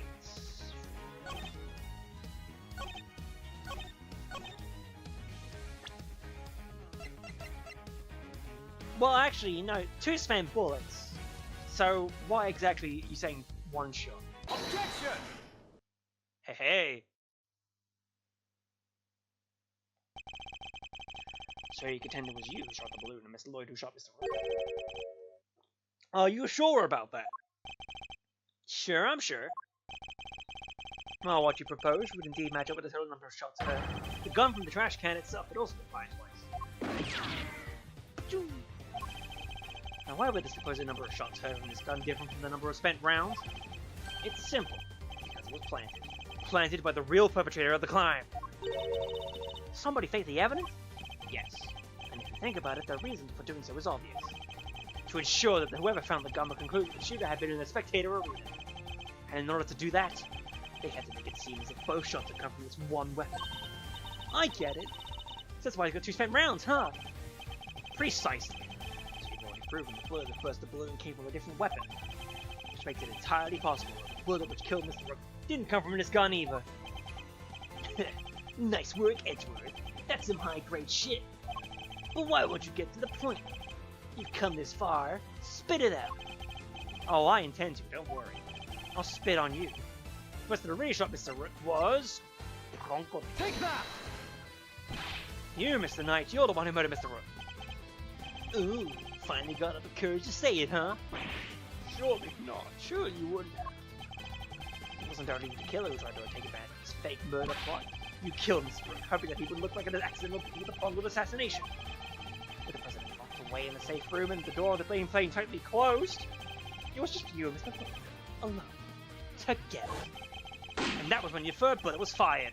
Right into your colleague's body. Objection! Objection! Wait, you're really gonna claim there's a third one there? You just said that only 2 gunshots were heard. Wanna tell me how that works? The numbers don't add up. Airplane cabins are practically soundproof for tonight. You close the door, nothing can be heard from the outside, not even gunfire. There wasn't a president right next door. Very true, which means he may have heard the shot himself. Well, Mr. President, I didn't hear anything. But you can observe this room for your security feed, can you not? Apparently this room isn't normally on. I have to manually switch it on whenever I enter the safe room. And that's what you did this time too, right? Well, that is... What's gone into it? Mr. President, this is vitally important.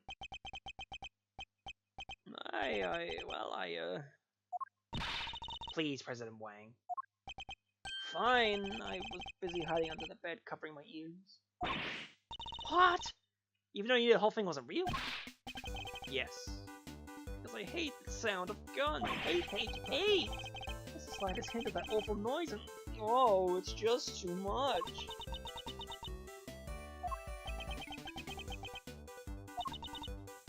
Oof. That there sat there the pot of overcooked crawfish. Mr. Knight, you saw that President Wang was cowering beneath the bed. Unfortunately, I have to cower as well. Huzzah! Back in a bit.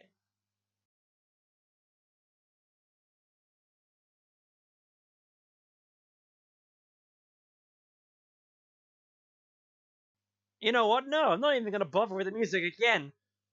Listen to the silence. We enjoy the silence in this household.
I accidentally touched the A button with the power of a cable. Good thing there's a history button. You saw the President Wang's carrying beneath the bed. We know that. I have food with me. Again. It's not mac and cheese this time, fortunately. It does happen to be something a little bit more involved. It's some kind of chicken and curry and rice. I may or may not take a couple of bites, but we leave it be, right? Leave it to the devices of modern medicine. I don't know. And what's more, You knew from the monitor bank that the security camera from this room hadn't been switched on, which means you knew that the circumstances were perfect for you to fire the third shot, straight at Mr. Rook. Knight, how could you? Could you really have betrayed my trust so horribly? You think I killed the old half-wit? You don't trust me much, huh? This is the thanks I get for putting my life on the line, day after day. I want to believe you, but... I don't get it. I just don't get it. What is it, a doubt here? What, you don't believe that the girl over there could have done it? No, because this gun isn't a murder weapon. We noticed from the number of bullets fired. Yeah, well, how do you know there wasn't a spent bullet from the start? What? Someone could have fired a bullet from that gun yesterday, what a day. Then today, another bullet, the bullet that hit Rook. That's pure speculation, pal, you know it. Maybe, but you can't prove it's not true. Nothing, sir. No. You're nothing without conclusive proof, so come on. A single piece of evidence straight through my heart. I dare you. Well, what are you waiting for? Nugurk. There must be something. Mustn't there, Mr. Edgeworth? If you can't prove it, Tabby's. Please, Ruffles. I messed up. I know I did. I should have never have done what I did, not even for a scoop. But murder? Nah, that ain't me. Ain't the murdered bone in my body. Conclusive proof. If only I could prove that Knight's gun is the murder weapon. Wait, perhaps I can. If you at least had the bullet that burst the balloon, you might have had a scrap of credibility. Imagine, you could have run forensics to see if it matched my gun. If we had the bullet to kill Mr. Rook, forensics could tell us which gun was fired from.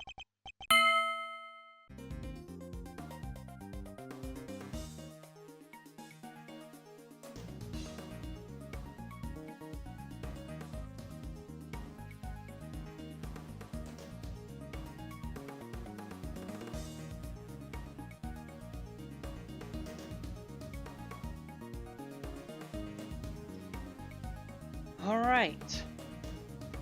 Technology despises me tonight. All I want to do is finish this off. So all I want to do, and if I can't use a YouTube in-browser editor to stitch these 3 streams together to be one whole stream, then I'll do it all manually. Which definitely kiboshes the initial plan of doing things like per day. Which I don't know, man. This is not very fun at all, in the slightest. At least when it comes to this extra method of taking everything manually stitching together. If there does happen to be some claims in those initial VODs, then I can just mute those segments of the video. Maybe replace it with something else. Who knows? I don't know. It's okay. So, from what I remember of where the stream last left off, from that point, at least, we had this bit of dialogue, no proof, no case, end the conversation. Objection from Edgeworth. Hold it right there. What now? You're not about to claim you do have proof. Of course I do. This ought to be good. Right, bring it on. Show me this proof of yours. Take a drink.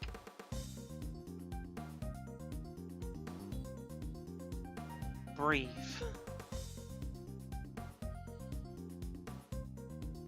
Okay. But before we start, I need to check audio again.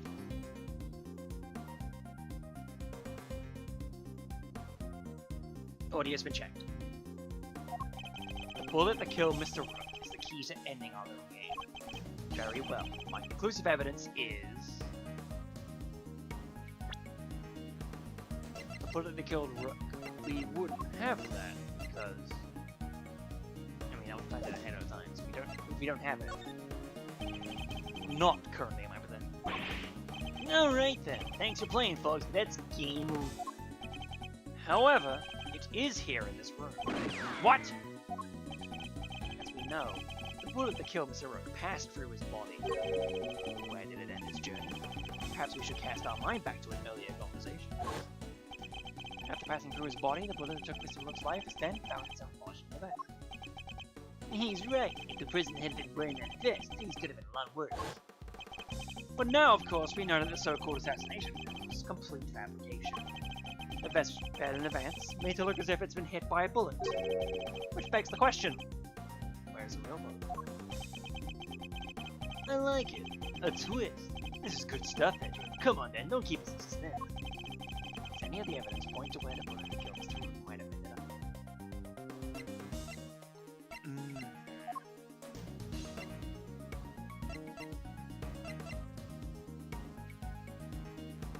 Well, we can't investigate the bullet with the JK. Oh, right, because it's in the Take that! There's something very clearly missing from this room. Yes, a prosecutor with some common sense. Take a look at the bank of security monitors. The blankety blank of security monitors. Oh, I see you've caught on, Miss Resident. Splendid. There are screens here showing viewings all around this airplane, inside and out. The only external angle not covered in the right-hand side of the aircraft. And that's because one of the monitors is missing. There was a monitor in this space previously, wasn't there? There was. I have no idea what my plushies to be there now. It appears to be someone's vain attempt to hide what's obviously lacking. But where did it go, and why? The why is easy enough to answer, because it was struck by a bullet. For if it was believed that the bullet in the vest was the real deal, then anything that hindered the existence of another bullet had to be removed. So where did the missing monitor go? Where indeed? I believe that it must be hidden somewhere inside this plane. After all, there wouldn't have been time to dispose of it outside the aircraft. Detective Gumshoe, you have to search if you would. Right away, sir. Mr. President, extraterritoriality, remember? I have no objection to the search. Please, go ahead. If it will help us discover the truth behind what happened to Rook, I will not stand in your way. What are you? I don't believe this! Rook this, Rook that. Don't you ever think about anything else? The search has been authorized, Detective, if you wouldn't mind. He just leaves. Look at him go! Sir, I found the monitor! Excellent work, Gum Gum.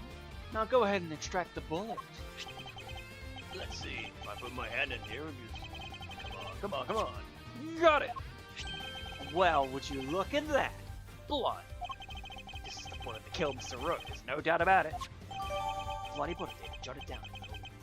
Inside the security bullet, it seems to be the bullet that killed him. And there you have it, Mr. Knight. A single piece of evidence you requested, straight through the horse's mouth.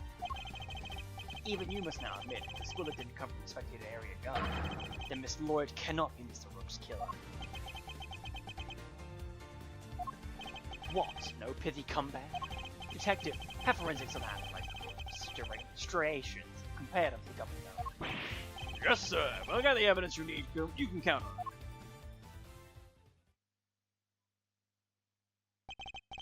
Alright, let's hear what forensics has to say. Look how fat the president is.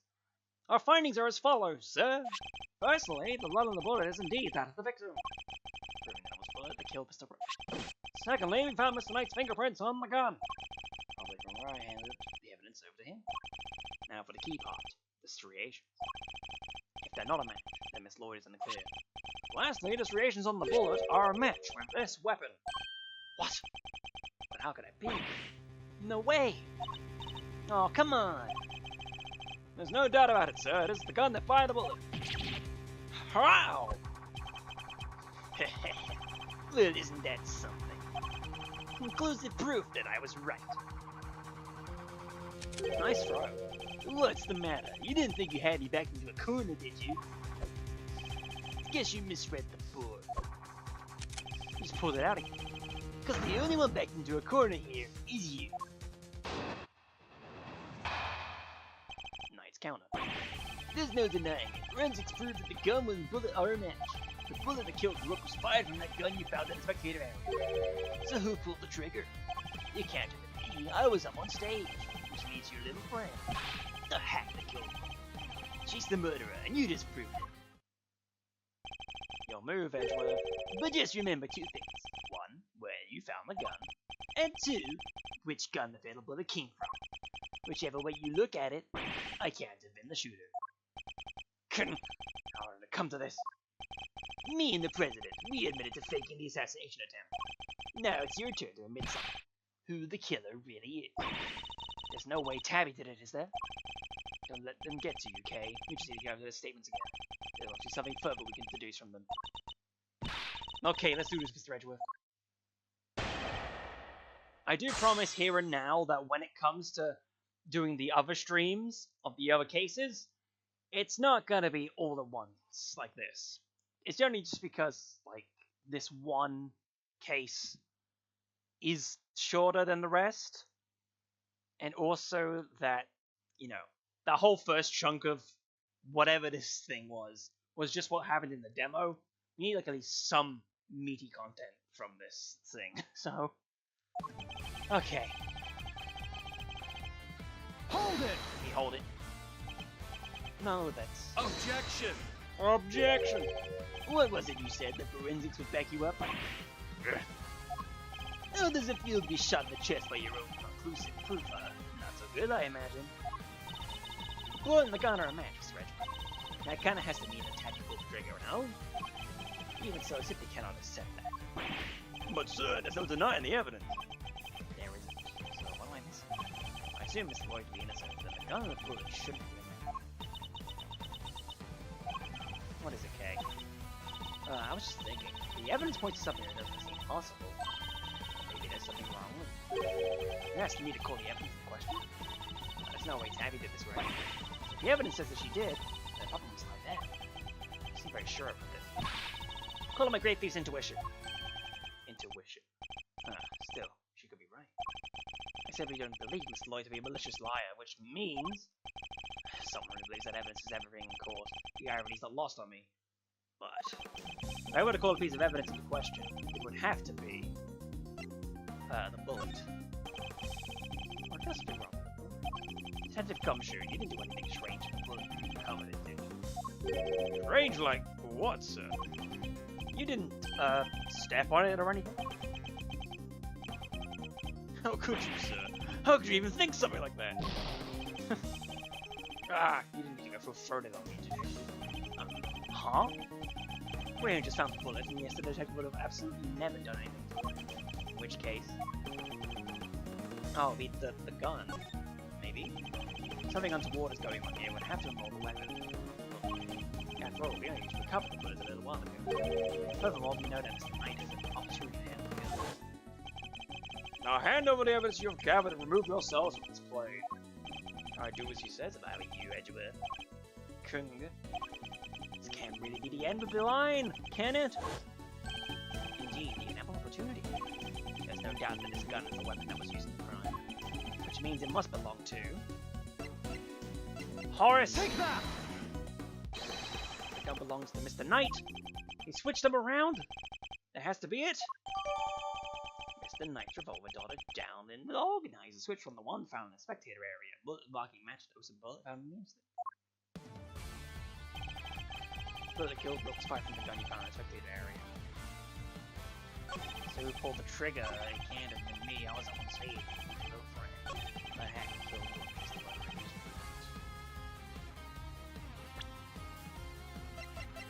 We read this now? Objection! We don't. Your testimony just doesn't hold water, I'm afraid. It holds a lot more water than your pathetic rebuttals, Edgeworth. How long are you gonna keep picking away, hoping for a break? Face it, you're outmatched. Maybe it's your head that's holding water. Can't be much else in there. Wasn't a contradiction after all. I need to stay calm and think everything over again. Do some actual pressing. Hold it! Objection! No, you hold it. You were the one who proved this. Are you saying the forensics was wrong? Well, it had a victim's blood on it. I mean, it must be the one that took his life. And it does seem to have been fired from the gun we found in the trash can. Don't you just love this? Your face, Edward. What a picture. Sure, the man died straight. Yes, well spotted. Let's just agree to the facts are what they are and move on. That gun fired a fatal bullet. So he pulled the trigger. Hold it! Yes, who indeed? Good rebuttal! Still can't bring yourself to admit the truth, huh? Me kicking a door. I get it. I was in your shoes just a few minutes ago. Burned me up on the inside, you know. Made me really want to shoot someone. Sorry, it's no laughing matter right now. But we both know who really did shoot someone, don't we?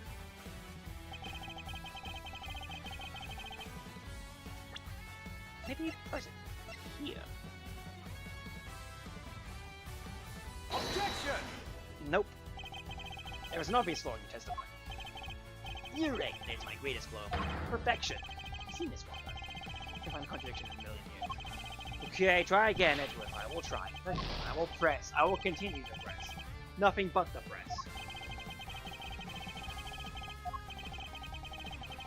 Hold it! Hold it! What proof is that Mr. Lloyd fired that gun? What proof? How about the forensics you ordered? They didn't find her prints, though, did they? Yeah, the only prints they found were yours, pal. Objection! Objection! Well, when they confiscated the evidence, probably. Anyway, say it wasn't Miss Journalist. Who was it? Can't have been me. Your own investigations with the shooter inspecting your area, didn't you? Are you ready to admit it yet? All the evidence points in one direction.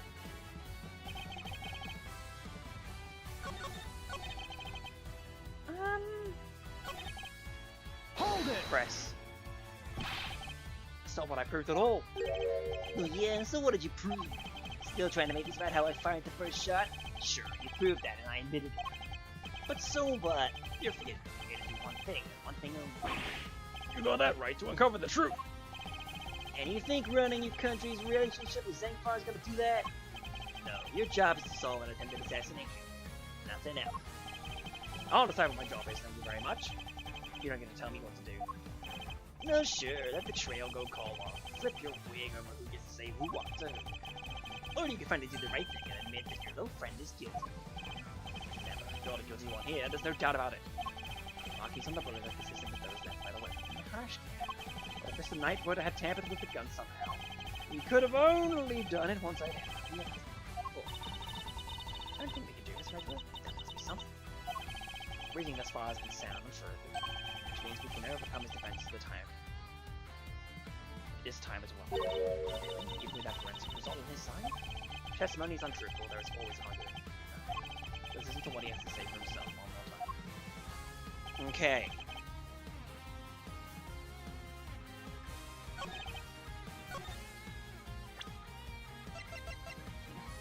Objection!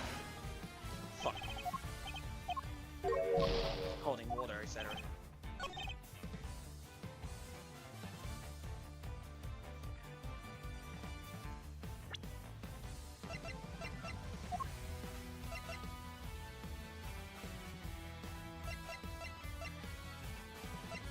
Ah, man.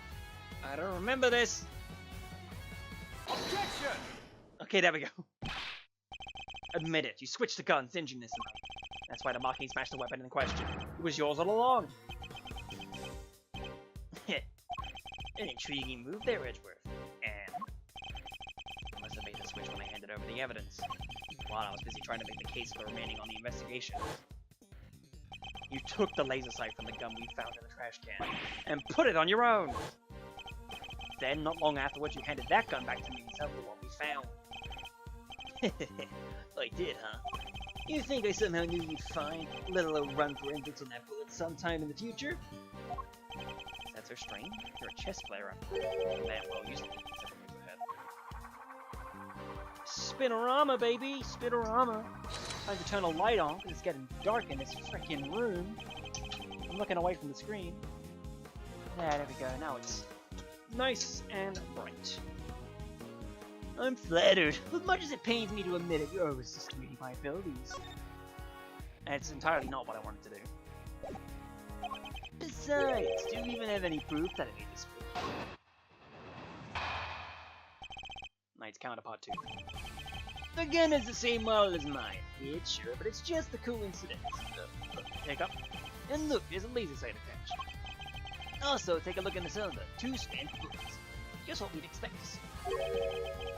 So what proof do you have that I switched the original gun out for mine, huh? None, that's what. You say I'm overestimating your abilities? You surprise me. What can I say? I'm a modest guy. More modest than you, that's for sure. Everywhere except the chessboard, that is. Well, I don't see a chessboard here, do you? Shame! Still, guess I get you a nice excuse. I didn't mess up, I just didn't have the right evidence. I don't think I'll be the one making excuses. Rather, I didn't mess up. He just got lucky with the evidence. Will be your excuse, I imagine. Drink time. A drink, a little drink.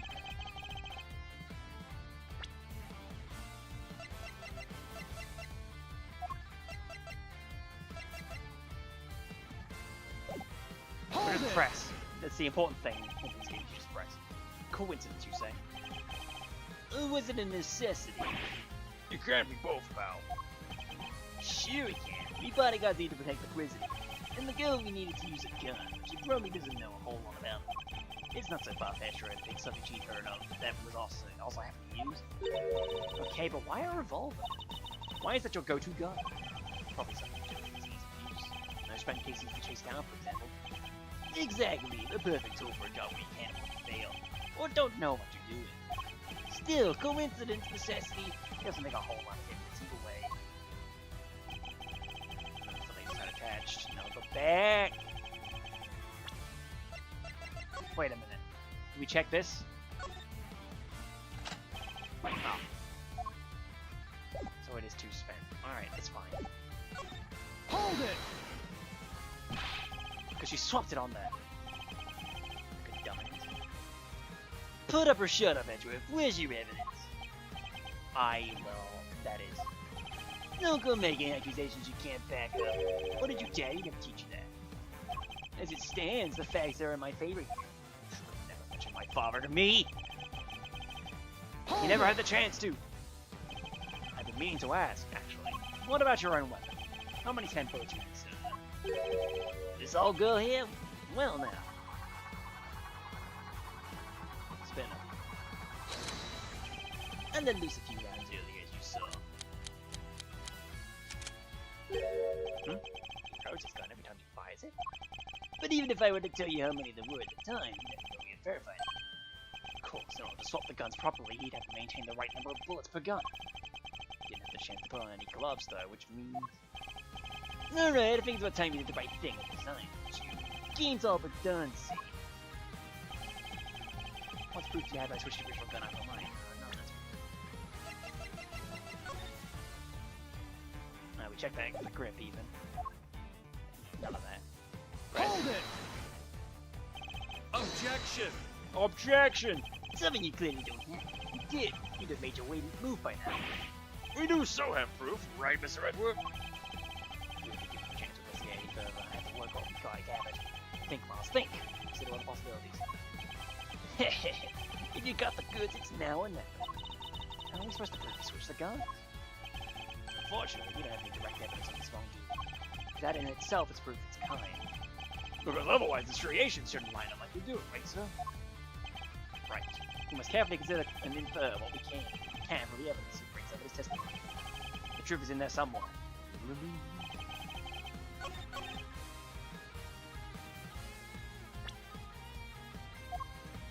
It's like...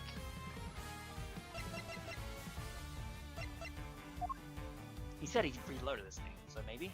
Objection! No, that's the same thing. Testimony just doesn't hold water, I'm afraid.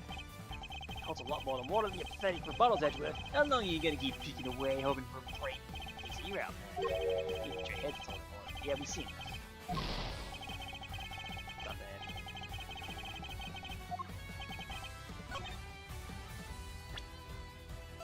Objection! just doing the wrong spots for it. I have your proof. Right here. That's your proof. I think you've been working too hard, Edgeworth.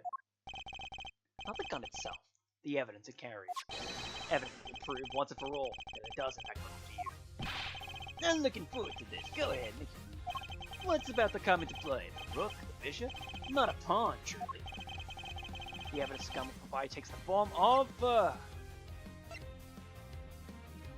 not blood, fingerprints, right?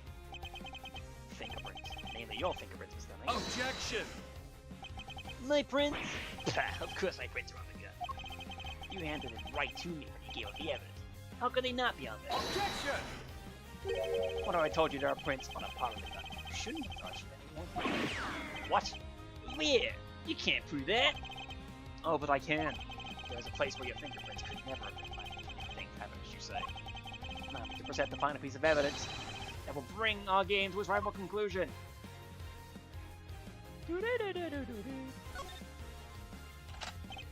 Here, look closely at the cylinder, detective. 2 bullets fired. Where are the prints we were looking for, sir? Further on these. You did indeed switch the guns when I handed you the evidence. But if that were all you had done, your deception would have been easily detected, because the number of bullets fired by each gun was different. There were 2 spent bullets in the gun we found. Yeah, one of them was the Knight's gun. We know that he fired 2 bullets from the stage into the bullet. And he fired another bullet into Mr. Rook, ending his life. So 3 bullets in total, plus a few odd ones that loose and shot during the game.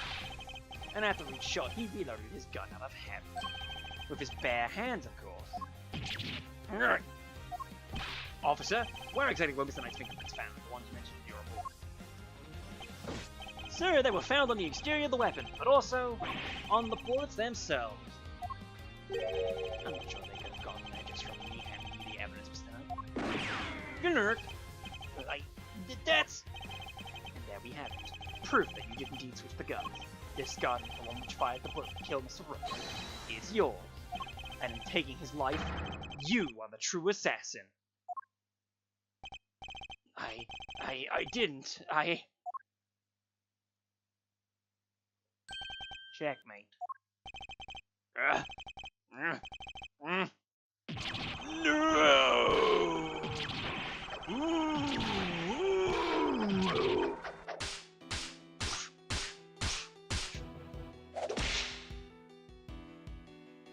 There he goes.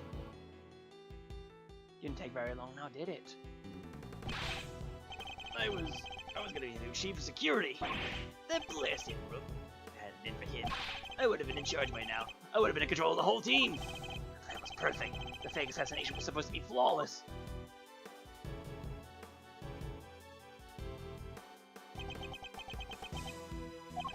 Detective Gumshoe. Right away, sir. Wander over. Curse you, Edgeworth! Our game isn't over yet. I'm afraid this is as far as we go for today. Indeed. The next moves we play will be in the courtroom. But it's not fair. It's not fair.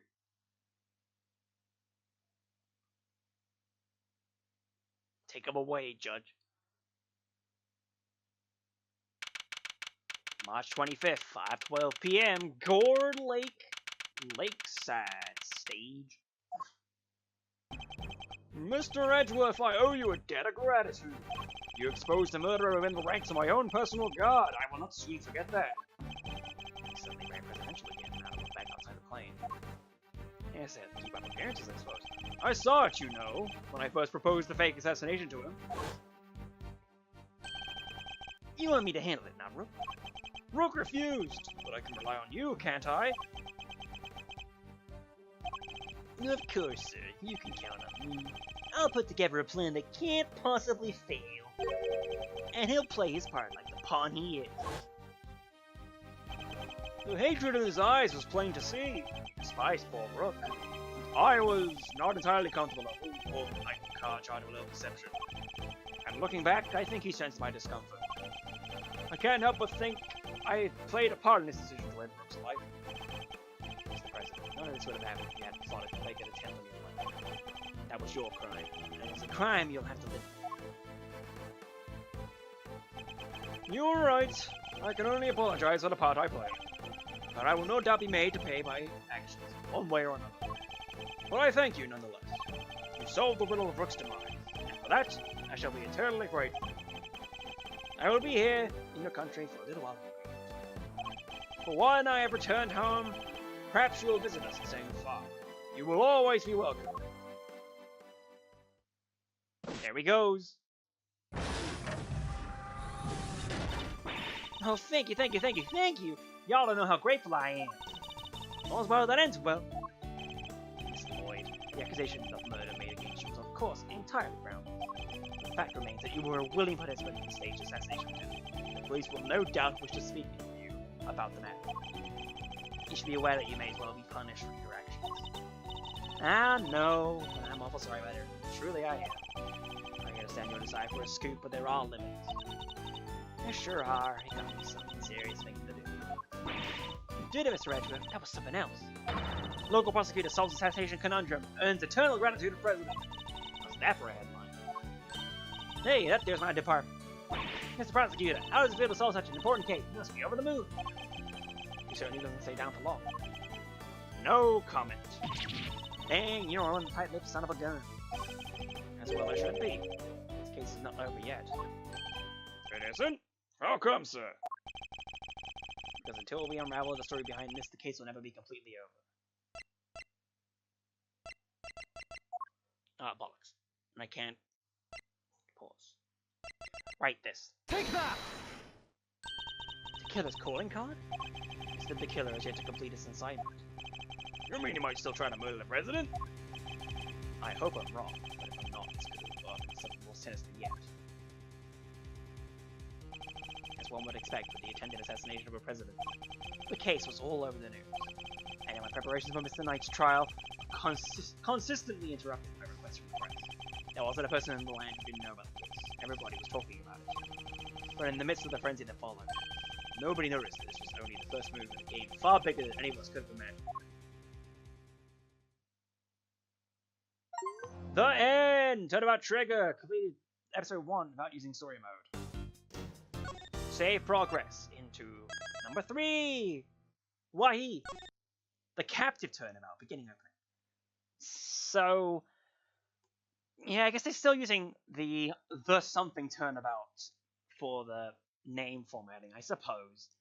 I mean, it could change all the way, because the fan translation one for this is the imprisoned turnabout. So the captive turnabout is an easy one to make. That's simple enough, I understand that one. Oh hey, there it is. I see a turnabout on that. I ain't gonna look at that. No thank you. Go back to the main menu. New items unlocked in the gallery. Oh hell yeah. So does that mean like everything is unlocked granted? Yes, it contains spoilers. Accolades, photo album, character compendium, documentation. It's music collection. Gotta look at all the music, man. Orchestral arrangements. Man. I'll listen to that later. You've met throughout the game. Ah! They do keep it like this. That's good. Free to. Change them around. It's kinda good. Or you can change it to the original sprites. Yeah, man. You can see the difference there. How different it looks. Very interesting. Tabby Lloyd, Shelly the Killer, Winston Payne, bodyguard officer influences. So many. Confrontation. Also, the big sprites. Neat. And these don't show up. 58 characters total. Crazy.